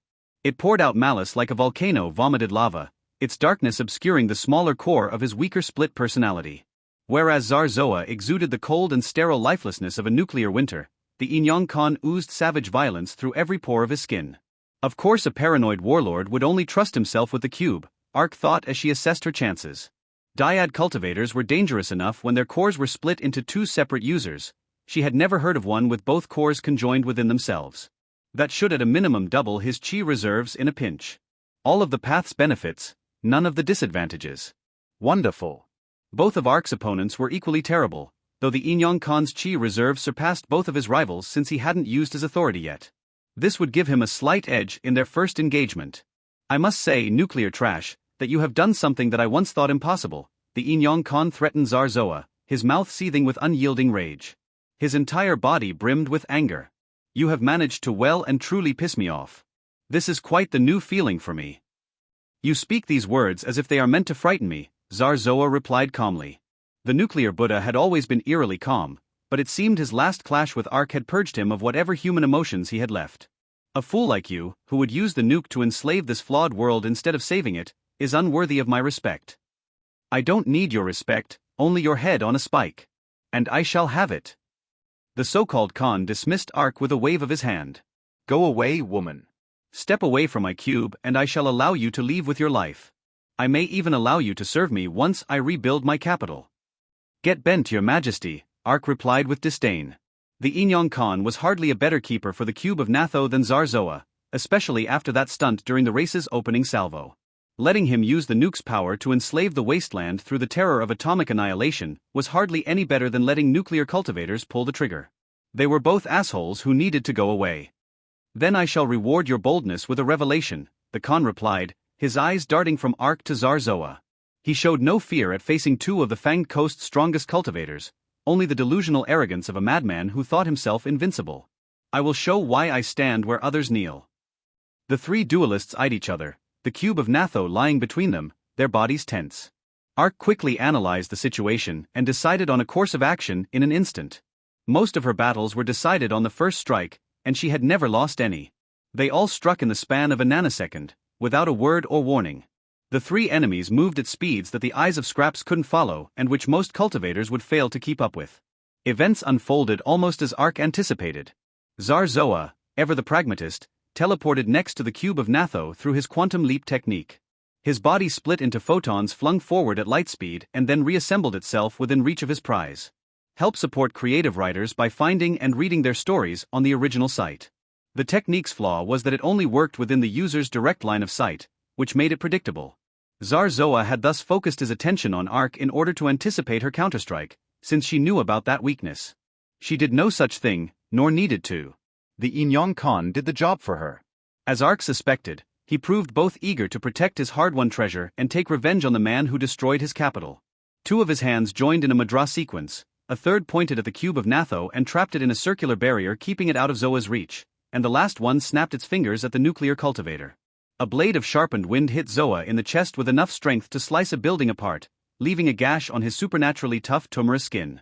Meanwhile, Ark raised both her arms. Using sniper's bore and item materialization, she fired a chi-powered bullet at the barrier holding the cube.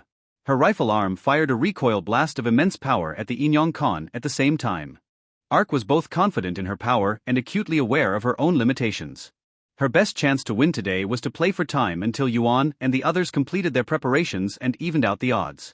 Her plan was to repel the Khan, punch through the barrier with her bullets, and then switch places with it to escape with the cube. It failed on both counts. The Khan's barrier easily stopped Ark's chi bullet and absorbed its impact. The Khan himself teleported out of the recoil blast's way and reappeared next to Ark, his four fists raised to punch her. No, he hadn't teleported. If he had, he would have reappeared in a different spot without having moved himself, like a picture cut and pasted on another.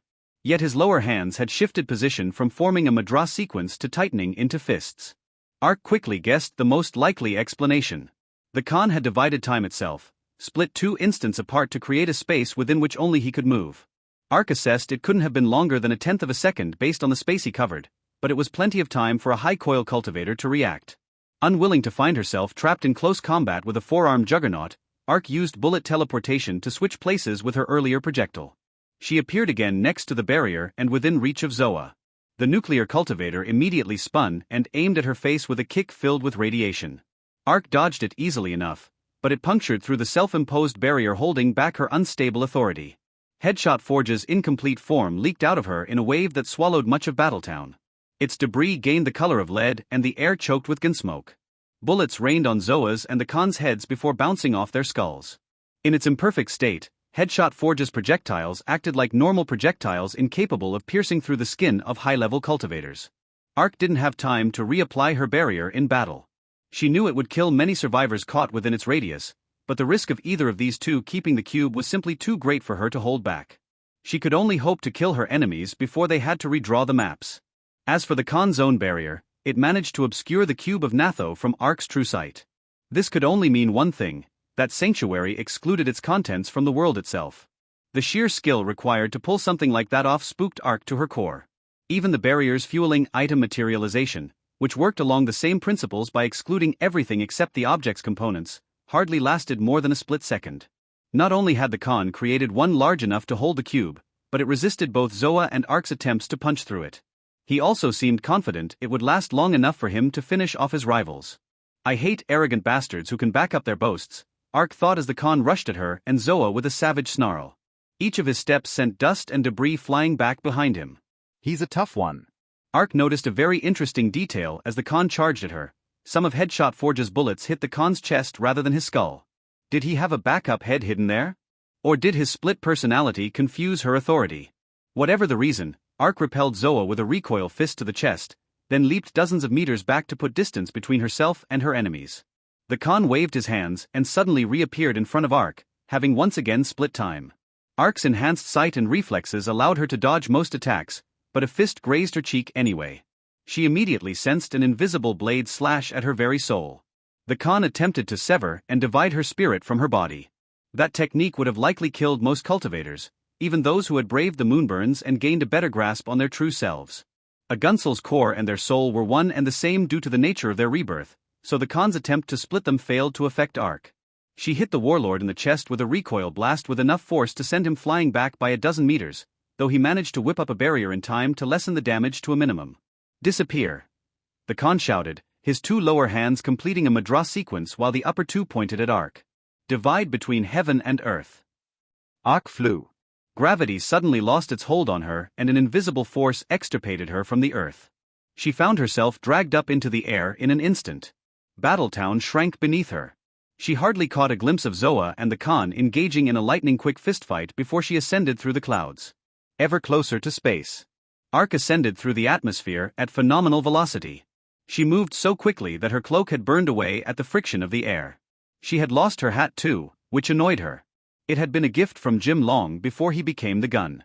But Jim had died long before that poor revolver put his spirit to rest. Their curse had seen to that when it made him its newest host, and Ark had no wish to join him in the nowhere now. Not while that bastard Zoa continued to breathe, not while the gun continued to haunt this broken land. She refused to bite the bullet before either of them did. Why am I getting so worked up? Victory or defeat meant nothing in the grand scheme of things. There would always be a warlord threatening the wasteland, or a disaster knocking down everyone trying to build anything. Ark thought she could make a difference once, and failed. Why make a stand now? It's that brat. Her thoughts turned to her apprentice, who had continued to keep his faith even after seeing where their shared path would inevitably lead them to. The way he'd picked up that girl holster and so many companions reminded her of Jim and her own old companions. Curse you, Yuan. You made me care again. Ark used bullet materialization to fire a bullet back at the earth below, then attempted to switch places with it. She immediately sensed an invisible wall form between her and the projectile that cancelled her teleportation technique. Her jaw clenched in frustration as she flew through a cumulonimbus. The Inyong Khan hadn't severed her from gravity's bind. He had put a curse on Ark that separated her from the very concept of Earth. His sutra spell widened the distance between them in a way that blocked even teleportation. That kind of curse worked on very specific parameters. The best way for Ark to escape it was to change herself. Gun demon incarnation, she whispered to herself. Her body changed to fit the shape of her soul. Her flesh turned to sleek steel and her skin to graceful, ethereal black leather shaped from woven shadows. Her clothes disappeared, replaced with lethal gear born from the depths of her spirit. A cloak of darkness adorned with skulls flowed from her back. Her head grew a new pointed black hat that was part of her skull. It cast a veil on her mirror face and a high collar of gun smoke clouds cover her neck. Ammunition belts of spirit bullets strapped themselves around her waist. Her rifle arm had grown more grotesque and massive, though it felt light as a feather to her. It had gained 3 more conjoined barrels to blast a foe with, and a chain coiled around the weapon. Her other hand shed its organic flesh to reveal a skeleton of steel. Only her mane of fiery auburn hair alone remained unchanged. Death and elegance, Ark mused. It had been a long time since she used gun demon incarnation, and it never failed to make her feel stylish. I'm digging this. It had been so long since she had fought a fight worth her while. It pumped her up with excitement, no matter how much she wished to deny it. Ark sensed the Inyong Khan's technique losing its hold on her, the curse now unable to identify her new form as its intended target. Her velocity slowed down while she whipped up a circular barrier on which to stand. From the way she floated above the clouds, the sudden increase in temperature, and the rings of ice floating above her in the void of space, the Inyong Khan had flung her all the way to the stratosphere. Good thing she stopped there. A few more seconds of this treatment would have sent her spiraling into the darkness of space. Ark focused her true sight on the ground below, on that thin stretch of land between teeth-shaped rocks and an oil sea which people called the Fang Coast. Her vision sharpened on a massive chi-powered highway, on the ruined city at the beginning and end of it all.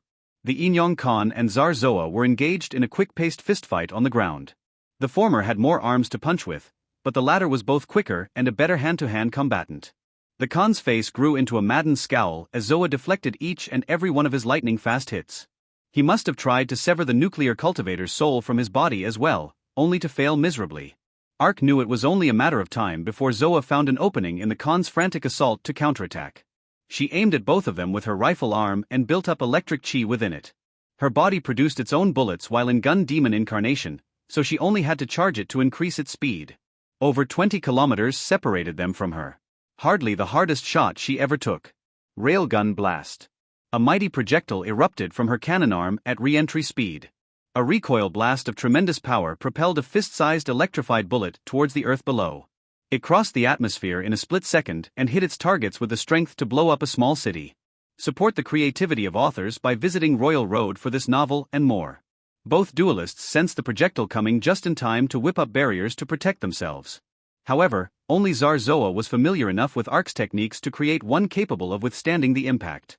The Inyong Khan's shield cracked, the resulting explosion burying him at the heart of a district-sized crater. Ark saw Zarzoa point a hand at her.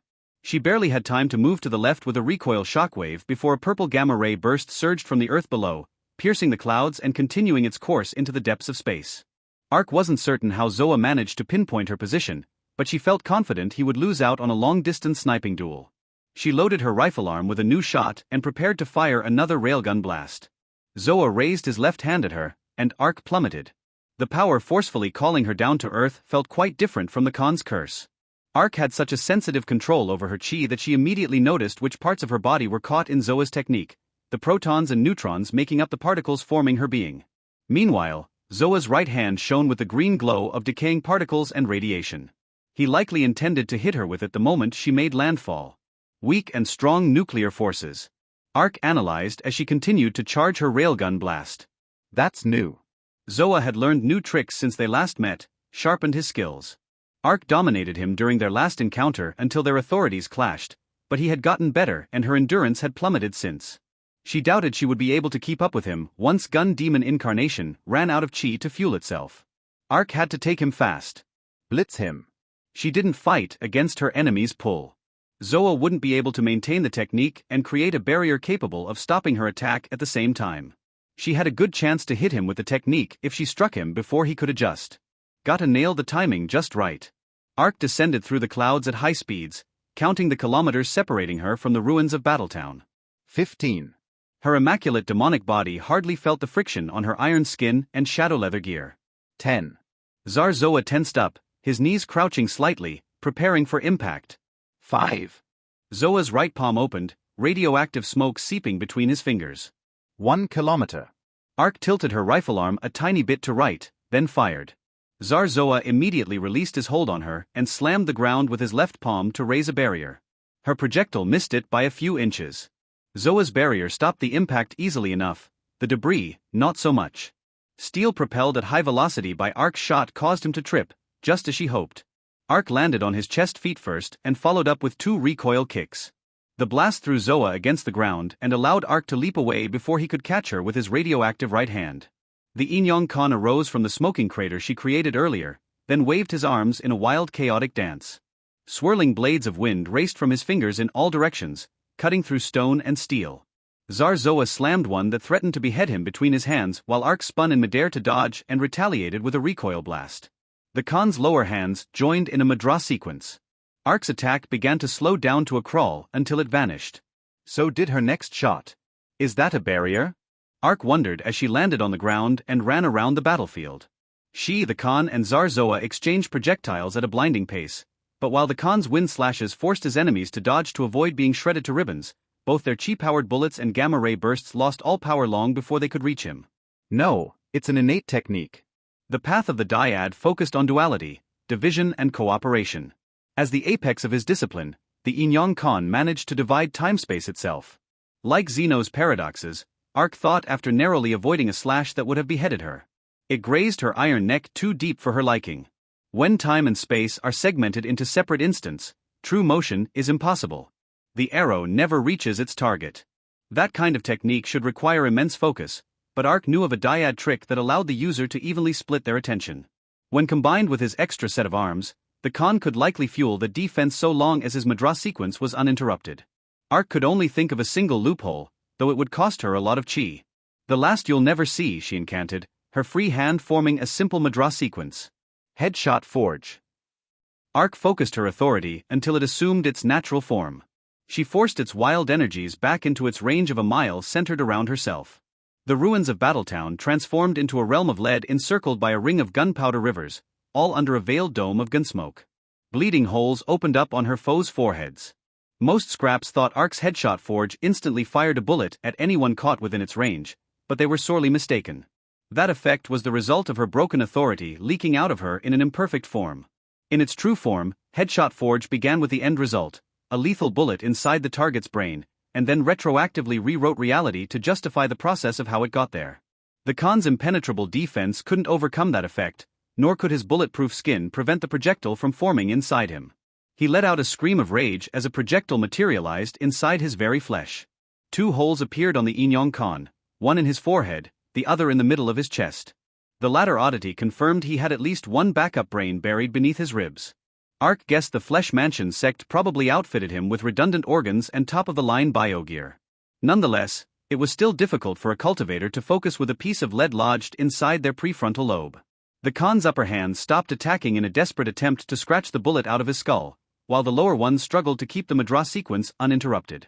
While the Inyong Khan dealt with his scrambled brains, Zarzoa continued to operate without issue even with a bullet stuck in his head. As a nuclear cultivator similar to a gunsoul, he could fight at top performance so long as his core remained intact.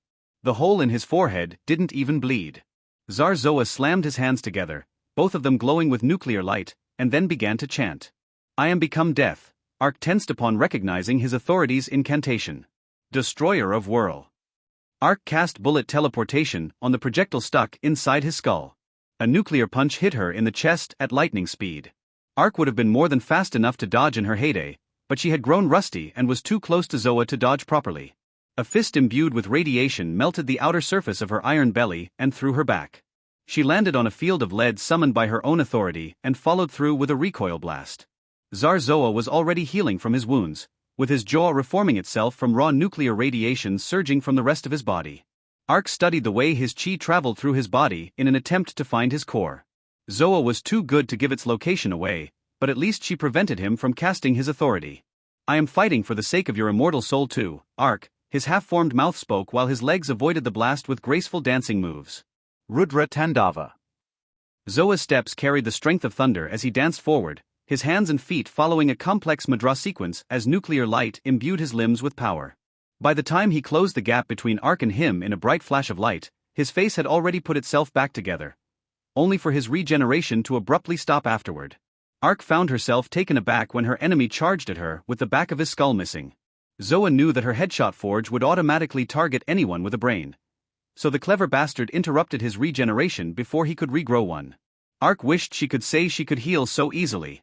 Her flesh regrew ammo muscles to fill the wound Zoa left in her stomach, but the radiation imbuing it slowed down the process. A vile force caused her very atoms to decay into nothingness.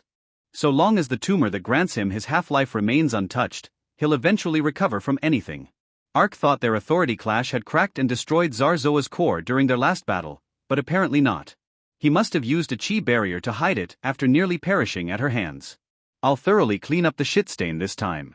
Leave not a speck of dust behind. Zarzoa wasn't the nuclear cultivator who put her in the ground.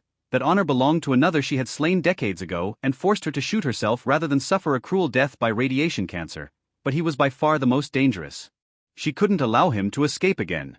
When the Gautama Buddha achieved nirvana, he concluded that desire and pain were fetters trapping the mind in a universe of physical illusions, Zoa said as he swirled on himself, his hands and feet leaving trails of nuclear fire in their wake. This flawed world is a prison for the souls of mankind, a trap ensnaring the immortal spirits of men in a cycle of reincarnation that keeps them from joining with the Tao. I don't care, Ark replied after using a recoil shockwave to get away from her adversary. I know you do, Zoa replied as he relentlessly hounded her across the battleground, the two of them passing by the agonizing Khan and the barrier keeping the cube contained. The nuclear cultivator refused to give her any space.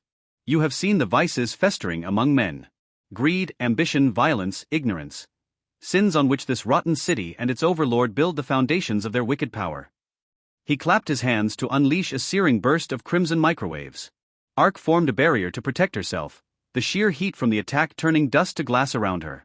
Do you think a world where thugs like this so-called Khan rule is worth preserving? Zoa asked as he maintained the pressure. There are thousands like him, cultivators who blind themselves to the spiritual heights of our arts and spread more suffering. The spiral dancer tried to open their ignorant eyes to the Tao's truths, and she failed. With Zoa fast enough to dodge heavy attacks and experienced enough at making barriers to repel her weaker ones, she settled on a different solution, charging her bullets with different elemental affinities the same way Yuan's revolver channeled them. Countering her enemy's radiations would demand using an opposing wavelength to cancel them out, so Ark combined wood and fire chi inside her rifle arm to produce lightning. She used her true sight to analyze Zoa's energies and align the electrical current to them. Birth, aging, sickness, and death. Such are the four pains that keep us chained in the cycle of Dharma, forever afar from the Tao, Zoa ranted as he punched through her barrier and forced her to stay on the move once again. He had always liked the position of lecturer. The Buddhas of old believed in helping individual souls reach enlightenment. But why help prisoners escape when you can simply destroy the jail itself? I like living, Ark replied as she finished charging her bullets. Stolen from Royal Road, this story should be reported if encountered on Amazon. She blasted a volley of lightning-speed projectiles at Zoa, each of them cackling like thunderbolts. Her nemesis attempted to stop one barehanded on reflex, expecting his intense radioactivity to melt the bullet to nothing. The bullet instead pulverized half his palm. He struggled to dodge a shot to the chest next, with Ark's newest projectile grazing him. "Do you?" Zoa asked sharply. He sounded more curious than anything, his hand already healing itself. "What is there left for you to live for in this ruined shell of a world?" Ark knew talking in battle was a waste of time, but she found herself unable to ignore these questions. Once she would have said that she fought for revenge, then to live long enough until she could extirpate Jim's soul from the gun's grasp. But Jim was dead now, as was the nuclear cultivator who first put her in the ground. The hatred she felt for Zoa and the sense of duty she held for the world's safety paled before these goals. What was she living for? Where there is light, there is shadow. Ark's head snapped in the Khan's direction. She had been too focused on Tsar Zoa to notice a small change with the warlord. The strange fong-shaped muscles on his chest had transformed into actual teeth through which a forked tongue slithered out. The belly maw began to form deep, bellowing words even as the Khan's head struggled with the bullet stuck inside his skull. "The forever war rages on within myself," he chanted, his four hands forming a hand sign sequence. Between good and evil, order and chaos, truth and illusion. Realizing what the Khan was trying to do, Ark immediately switched targets and attempted to switch places with the bullet lodged in the Khan's head. She sensed an invisible, ever-expanding gulf forming between them and canceling out the attempt. Zoa understood the danger and joined in on the attack by lunging at the Khan with radioactive fists too, only for their common enemy's defense to slow him down to a crawl. "I gaze beyond the yin and yang into infinity, for I alone am fit to bear it," the Khan chanted as he completed his incantation. The maddening burden of duality. His authority erupted from him in a wave of chaos, and Ark screamed from the depths of her soul. Headshot Forge was more than a technique and a place, it was a physical manifestation of her core, of her inner self. To have another authority clash with it was akin to suffering the worst kind of violation. The Khan's maddening burden of duality formed a bubble around him that expanded within Headshot Forge, like a puddle of ink trying to wash away another artist's drawing. Ark fought back to the best of her ability, but she retained the wounds of a similar clash already. Her authority was swept away and forced back into her body for the first time in half a decade. The Khan's authority swallowed everyone, banishing the lead and Gensmoke landscape to replace it with an iron dome covered in black spikes. The vast cage encircled the duelists with a droning noise and the scent of brimstone. The ground turned into a circular tatami shaped after the yin and yang symbol. The yin-yang Khan split in two. In a blink he was gone, and then two stood in his place. The first was a perfect copy of the yin-yang Khan himself, albeit missing his lower set of arms and with his entire body now a pale shade of bone white. The latter was a figure with a black obsidian body and a grinning Oni mask for a face. Slash. "Now this is a fight worth our while," he shouted with a maniacal laugh, a katana materializing out of nowhere in his hand. He immediately pointed it at Ark. "Why won't you become our woman once this fight is over? Just imagine what the three of us could do together." Ark would have sneered if she still had lips.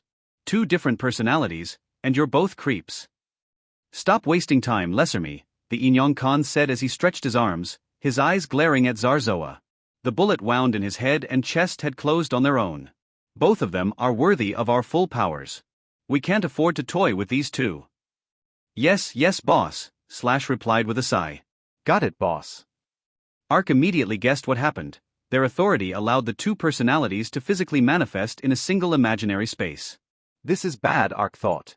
On one hand, the Khan had lost his lower hands, which prevented him from both attacking and using his defensive Madra techniques at the same time. On the other hand, there were two Khans now, and while Slash was clearly the weaker of the two, the original's chi reserves hadn't diminished in the slightest. He's not a big enough fool to sacrifice his impenetrable defense unless his authority provided some form of trade-off. She learned what said advantage was the moment Slash's sword began to smell of death. A vile, oppressive aura swirled around the weapon in crimson waves of rolling bloodlust. Ark sensed her bullet core pounding wildly within the depths of her iron flesh. The sniper rifle within her recognized the presence, the same way a predator identified another of its kind. She fired a lightning bullet and Zarzoa followed it up with a gamma-ray burst. The Inyong Khan stopped them both in time and space with his technique, shielding his other self until he completed a sutra chant. By our covenant, I call upon you, O demigod of ultraviolence. Slash laughed maniacally. Slicer, slasher, stabber. O blade, lend me thy beheading edge. His sword screamed. Its edge gained the color of blood, and its handle twisted until it gained spikes. Maddened yellow eyes and mouths with knife fangs opened along the length of the blade, snarling and screeching. A malevolent will now dwelled within its steel. It was nowhere near as powerful as the gun, in whose shadow it lingered, but it exuded twice the bloodlust and taste for impending carnage. The authorities shook as a bullet crashed through the dome. An authorities' frontier varied from one to another. Most prevented anyone from entering or exiting, but some would forego one or the other in order to allocate more chi to its offensive capabilities. As a dyad path follower, the Inyong Khan's very soul wouldn't turn down a challenger. A man of steel leaped into the dome, phasing through its steel spikes as if they didn't exist. He carried a shovel on his back, and a revolver in his hand. He immediately fired a bullet at Slash's head before he even landed. The Inyong Khan's lesser self easily sliced the projectile with his empowered blade, though he looked slightly rattled by the intrusion. Yuan Guang had entered the fray. Yuan's core pounded so hard it hurt to think. He had rushed to Battletown as fast as he could without overtaxing his gun demon incarnation, since he would require it for the battle ahead. While Ark had insisted that he leave her to fight Manhattan on her own so his group could prepare their trap, he refused to cower and hide. Yuan knew he was nowhere near strong enough to challenge Manhattan, but he had hoped to at least distract him at a critical moment while Orient and Holster continued setting up their counterattack. Then his bullet core had sensed Slash's presence. The fact that he survived Manhattan's surprise attack hardly surprised Yuan, since his enemy was in a dyad bond with the Inyong Khan himself. Mel and Hardy already warned him that the student would likely survive so long as the master remained alive. Locating the authorities swallowing the Khan's old pagoda didn't take much time. The sphere of iron covered most of the area like a bubble preventing anyone from escaping it. Having witnessed both Manhattan's Fukushima paradise from afar and Ark's headshot forge up close, it didn't take Yuan long for him to identify its owner. The mere fact that the Khan managed to activate it meant that Ark was either dead or on the back foot. So he had jumped into the fray. Crossing the authority felt akin to entering the Thunderlands. Getting past the veil between reality was hardly disorienting, though he sensed the path close up behind him. Yuan soon leaped into a domed arena where 4 fighters eyed each other. Ark had transformed into a mechanical figure which Yuan took as her gun demon incarnation. His relief at seeing her alive lasted until he noticed that Manhattan, the Khan and Slash were still standing too. Yuan's bullet core pounded in his skull upon seeing the last two, his chi sight immediately noticing the ungodly similarities between them. They're one and the same. A light and its shadow. Most would have been intimidated by this revelation, but not Yuan Guang. Learning that the man who put him in the ground was the same tyrant whose cruelty led to Holster's branding as a human pillar only heightened his desire to slaughter them both. Their death is long overdue. What's that shovel for, trash? Slash asked upon noticing Yuan's tool. Your ditch, Yuan replied while unloading his revolver at his murderer. He knew it wasn't particularly a good idea to bring such a tool to a battle to the death, even if it originally helped with setting up Holster's alterations to the Khan's artificial ley line, but it did help make a statement. Slash laughed hysterically, then swiftly crouched while he adopted a fighting pose with his katana. A sutra circle appeared out of nowhere around him. Yuan at first thought they formed a barrier, but they let his bullets pass through it. Slash's sword intercepted them easily enough. Yuan fired wood and fire projectiles at Slash, each of them capable of either blasting him to pieces or restraining his limbs. His katana sliced through them both at such blinding speeds that even Yuan's enhanced sight struggled to keep up with it. The blade cut through more than the lead making up the bullets. It cut through the chi empowering them. The fire and roots they carried were split in two without triggering a detonation, leaving the debris to harmlessly fly past their target and drop to the floor. Ark and Manhattan resumed their fight with the Khan at the same time, the latter two engaging in melee while the former bombarded them with lightning bullets. All 3 of them moved so fast that they appeared like blurs to Yuan's senses. Yuan and Slash ignored them. They instead glared at each other with murderous animosity. The rage radiating from Yuan's bullet core was only matched by the bloodlust oozing from his enemy's sword. You're funny, Slash said before waving his katana at Yuan in a vertical motion. I'll enjoy killing you again. His sword cut through the air and more. Space itself seemed to ripple and rip as a tear formed in the very fabric of reality. A slash that sliced through everything traveled in Yuan's direction at supersonic speed. But Yuan had long transcended that kind of speed. He dodged the attack by sidestepping to the side and followed with another volley of revolver bullets, trying to gauge Slash's defense. The space slash cut through the spot he used to stand on a second ago, carving out a line across the ground and even leaving a slight crack on the iron walls of the con zone authority. Slash easily cut through any projectile thrown his way. Most importantly, he did so without looking at any of them. His sword guided his hand the moment the bullets entered the range of his sutra circle. This tale has been unlawfully lifted from Royal Road. If you spot it on Amazon, please report it. An automatic defense, Yuan guessed before adjusting his strategy. Realizing long distance wouldn't work, he holstered his revolver and moved in closer to Slash, then followed through with a recoil blast aiming at the sutra ring itself. The shockwave shattered the circle without giving Slash a chance to intercept it. The dyad swordsman lunged at Yuan in response at a speed that rivaled Coyote's. Yuan immediately triggered his gun demon incarnation, his body changing in the blink of an eye and his speed increasing tenfold. The shovel fell off his back and was sliced in half before it even touched the ground. Yuan himself easily dodged Slash's slices, then followed them up with a blast from his cannon arm. A stream of fire erupted from it to incinerate his murderer. Slash's sword shrieked with the rabid rage of a savage animal, the knife mouths along its length snarling at Yuan. Slash whipped up a whirlwind with a set of circular motions, repelling the flames. Such was his katana's bloodlust that it almost threatened to leap out of his hands in its hunger to kill Yuan. That's a Muramasa, the blade's equivalent to Gunsoul's, Ark warned Yuan in between shots. A cursed sword that relishes the taste of blood.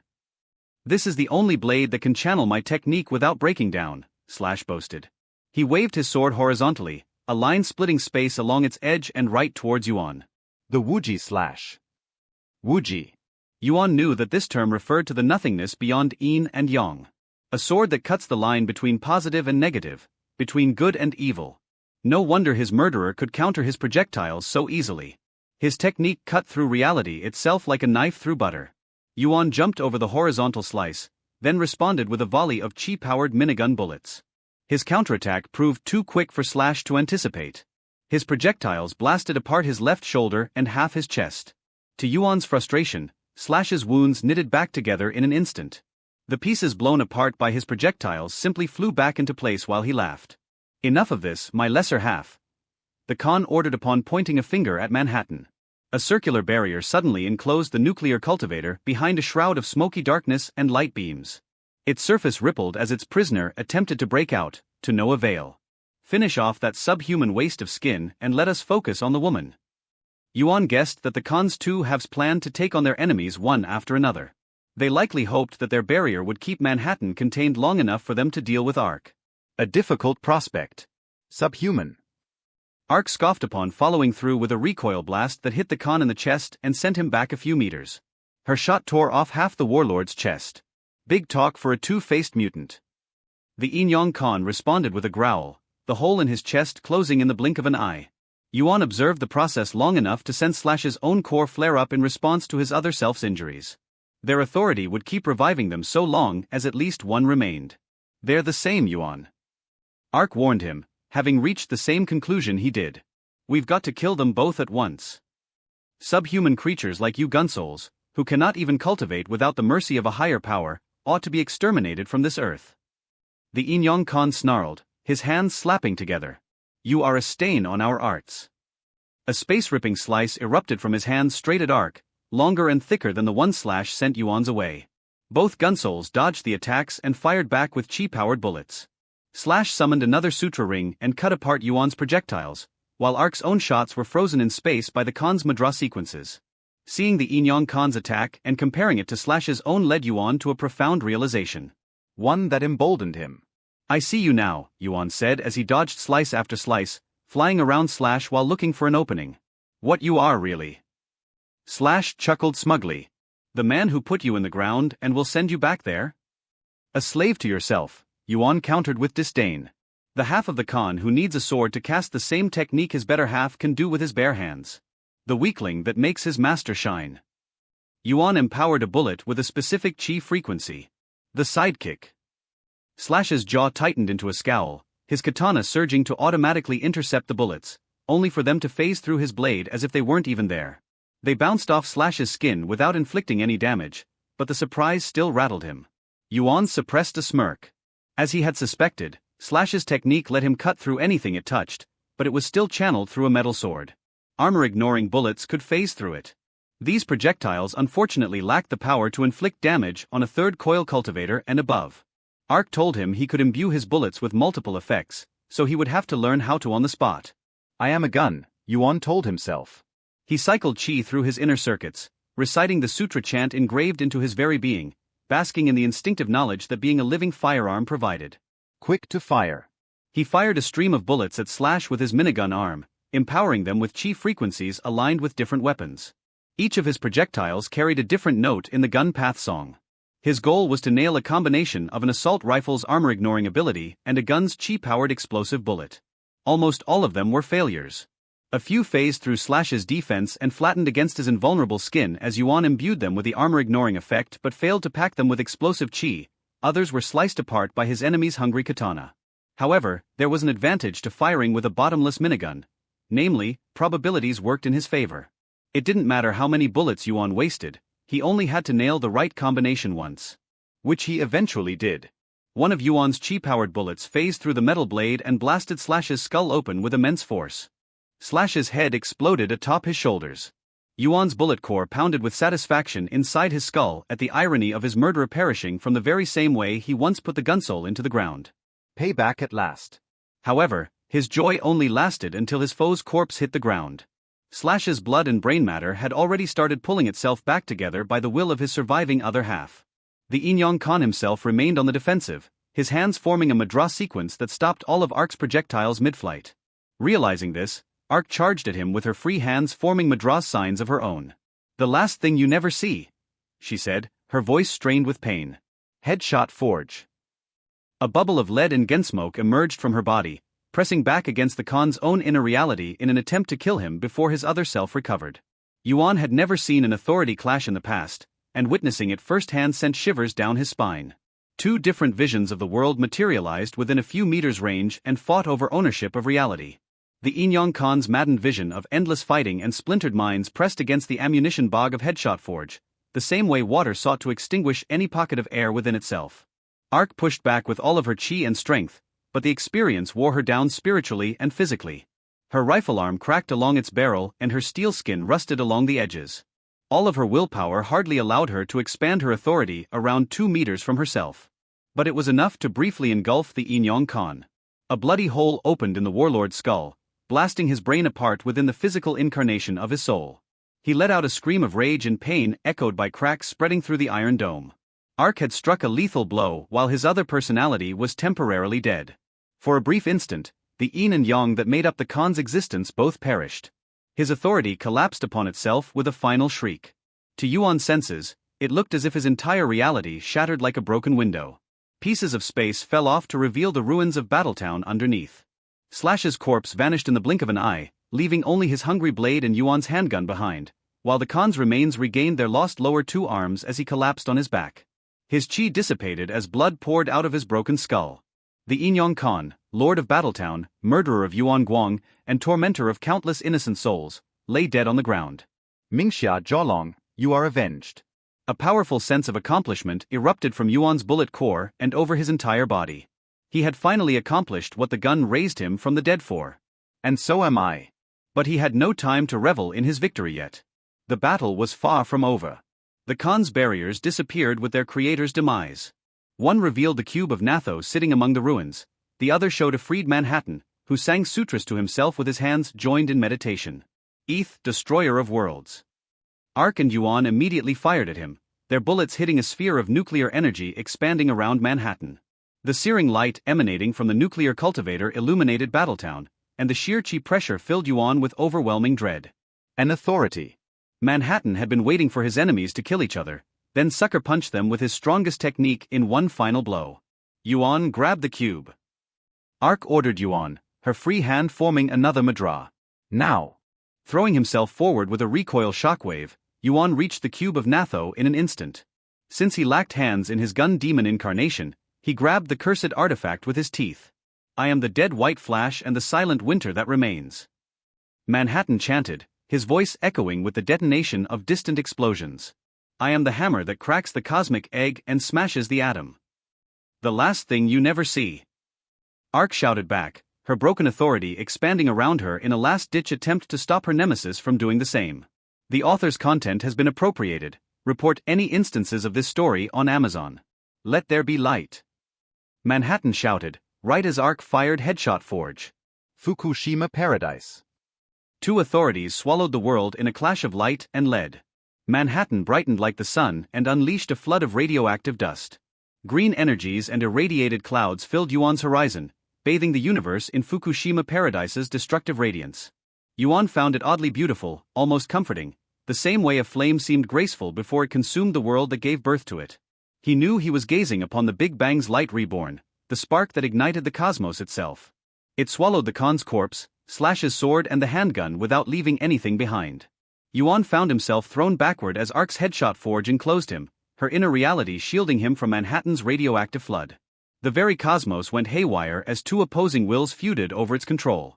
The nuclear Buddha's desire for annihilation clashed with Ark's determination made manifest. The battle's outcome was decided before it even began. Ark's core was broken and her authority crippled, while Manhattan's remained intact. The flood of radiation pushed back Headshot Forge's wavering reality with relentless determination. Cracks appeared both on the authority's fabric and its caster's body. Both would soon fall, after which Fukushima Paradise would vaporize them in an instant. Yuan, Ark whispered, her voice echoing through the authority of her soul. End it all. Something about her tone sent shivers down Yuan's spine. A colossal flood of qi erupted from Ark while her body brightened with fire and lightning. Her circuits ignited as her own power broke out of its container. Ripples of energy spread across Headshot Forge until it began to push back Fukushima Paradise. Ark was pouring all of herself into her authority. All of herself. Don't. Yuan shouted in panic, his voice bellowing through his ammo teeth and the cube stuck between them. You'll die. I'm already dead, you moron. Ark snapped back. Yuan flinched as if he had been blasted himself. Ark was right, she was already condemned. Either she failed to keep her authority up, at which point Manhattan's own would vaporize them both, or she'll power through it and win the clash at the cost of her own existence. No barrier nor protection would keep Fukushima Paradise from annihilating them both. It was the end for one of them, maybe both. At least this way I can take that bastard down with me, finish the job I flubbed all those years back. Ark tensed up, her body breaking at the seams. Yuan, if you live through this, do me a solid, no vow required. Yuan tensed up, but he did not argue. He couldn't deny an ally's last request. I'll protect the cube with my life. Don't you stop there. Headshot Forge was a manifestation of Ark's core and soul. For an instant, its very air choked with fatalism and then a wind of overwhelming resolve. The nuke, the gun, the blade, all these assholes feeding on our pain, end them all. Ark blazed like the heart of the sun. Finish the job. Her bullet core exploded within her chest. A pulse of qi carrying all of Ark's life and strength erupted from her body, vaporizing it and rippling through her authority. The wave carried Yuan back and pushed back the light of Fukushima Paradise in one last clash. Manhattan's shriek of pain echoed across his collapsing authority, his very core made manifest breaking under the strain of Headshot Forge's final counterattack. Reality shattered again in a bright flash, sending Yuan crashing against steel debris. The shock knocked him out of Gun Demon incarnation and back into his human form. The cube slipped beyond his grasp and rolled onto radioactive dust. He was back among the ruins of Battletown, the old universe reasserting itself over the lingering traces of Headshot Forge and Fukushima Paradise. Nothing remained of Ark. Nothing but dust and shrapnel. Yuan's bullet core skipped a beat in guilt. She had given her life to save the world. To stop Manhattan. Arg. Yet the enemy lived. Manhattan barely looked like he could stand on his feet, but he still breathed. His charred chest leaked radioactive smoke out of a set of ribs burnt to a crisp. More qi poured out of it in a second than all that Yuan could manage while in his Gun Demon incarnation. His core had cracked open the same way Ark's once did. Finally dead at last, freed from this world, the nuclear cultivator lumbered towards Yuan, his maddened eyes glowing with a murderous gleam. Now your turn. Manhattan closed the gap between them in a flash, his fist raised for the kill. There was no hesitation in his gaze, no pity nor remorse. Only the cold determination of a lethal killer eager to see things through. Yuan barely managed to trigger his black haze and hid himself in qi-charged smoke. He sensed Manhattan's radioactive hand come within an inch of his face, yet successfully dodged and leaped to grab the cube.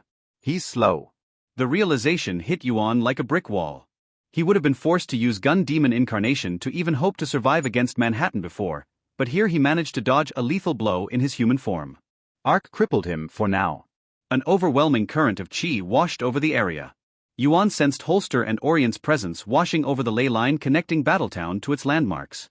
A circular barrier arose over the city's ruins, trapping everyone inside it in a translucent tunnel, a trap set for Manhattan himself. A massive fireball fell upon the nuclear cultivator a second later. Yuan had seen that projectile blast away Kemzerd's Sutra-powered truck. It hardly fazed Manhattan, though the impact caused him to stumble. The nuclear Buddha glanced around to find himself surrounded from all sides. You thought we would let him have all the fun? Mel taunted Manhattan as he and his brother jumped into the fray to reinforce Yuan. It's not a one-on-one fight. It's 3 against 1. Hardy added. Yuan adopted a fighting stance, the cube of Natho safe within his hands. Manhattan's core was cracked. If he died now, he wouldn't return from the nowhere ever again. Let's finish this, Yuan thought as he charged at Manhattan, the memory of Arc flaring in his mind. I'll end this here and there.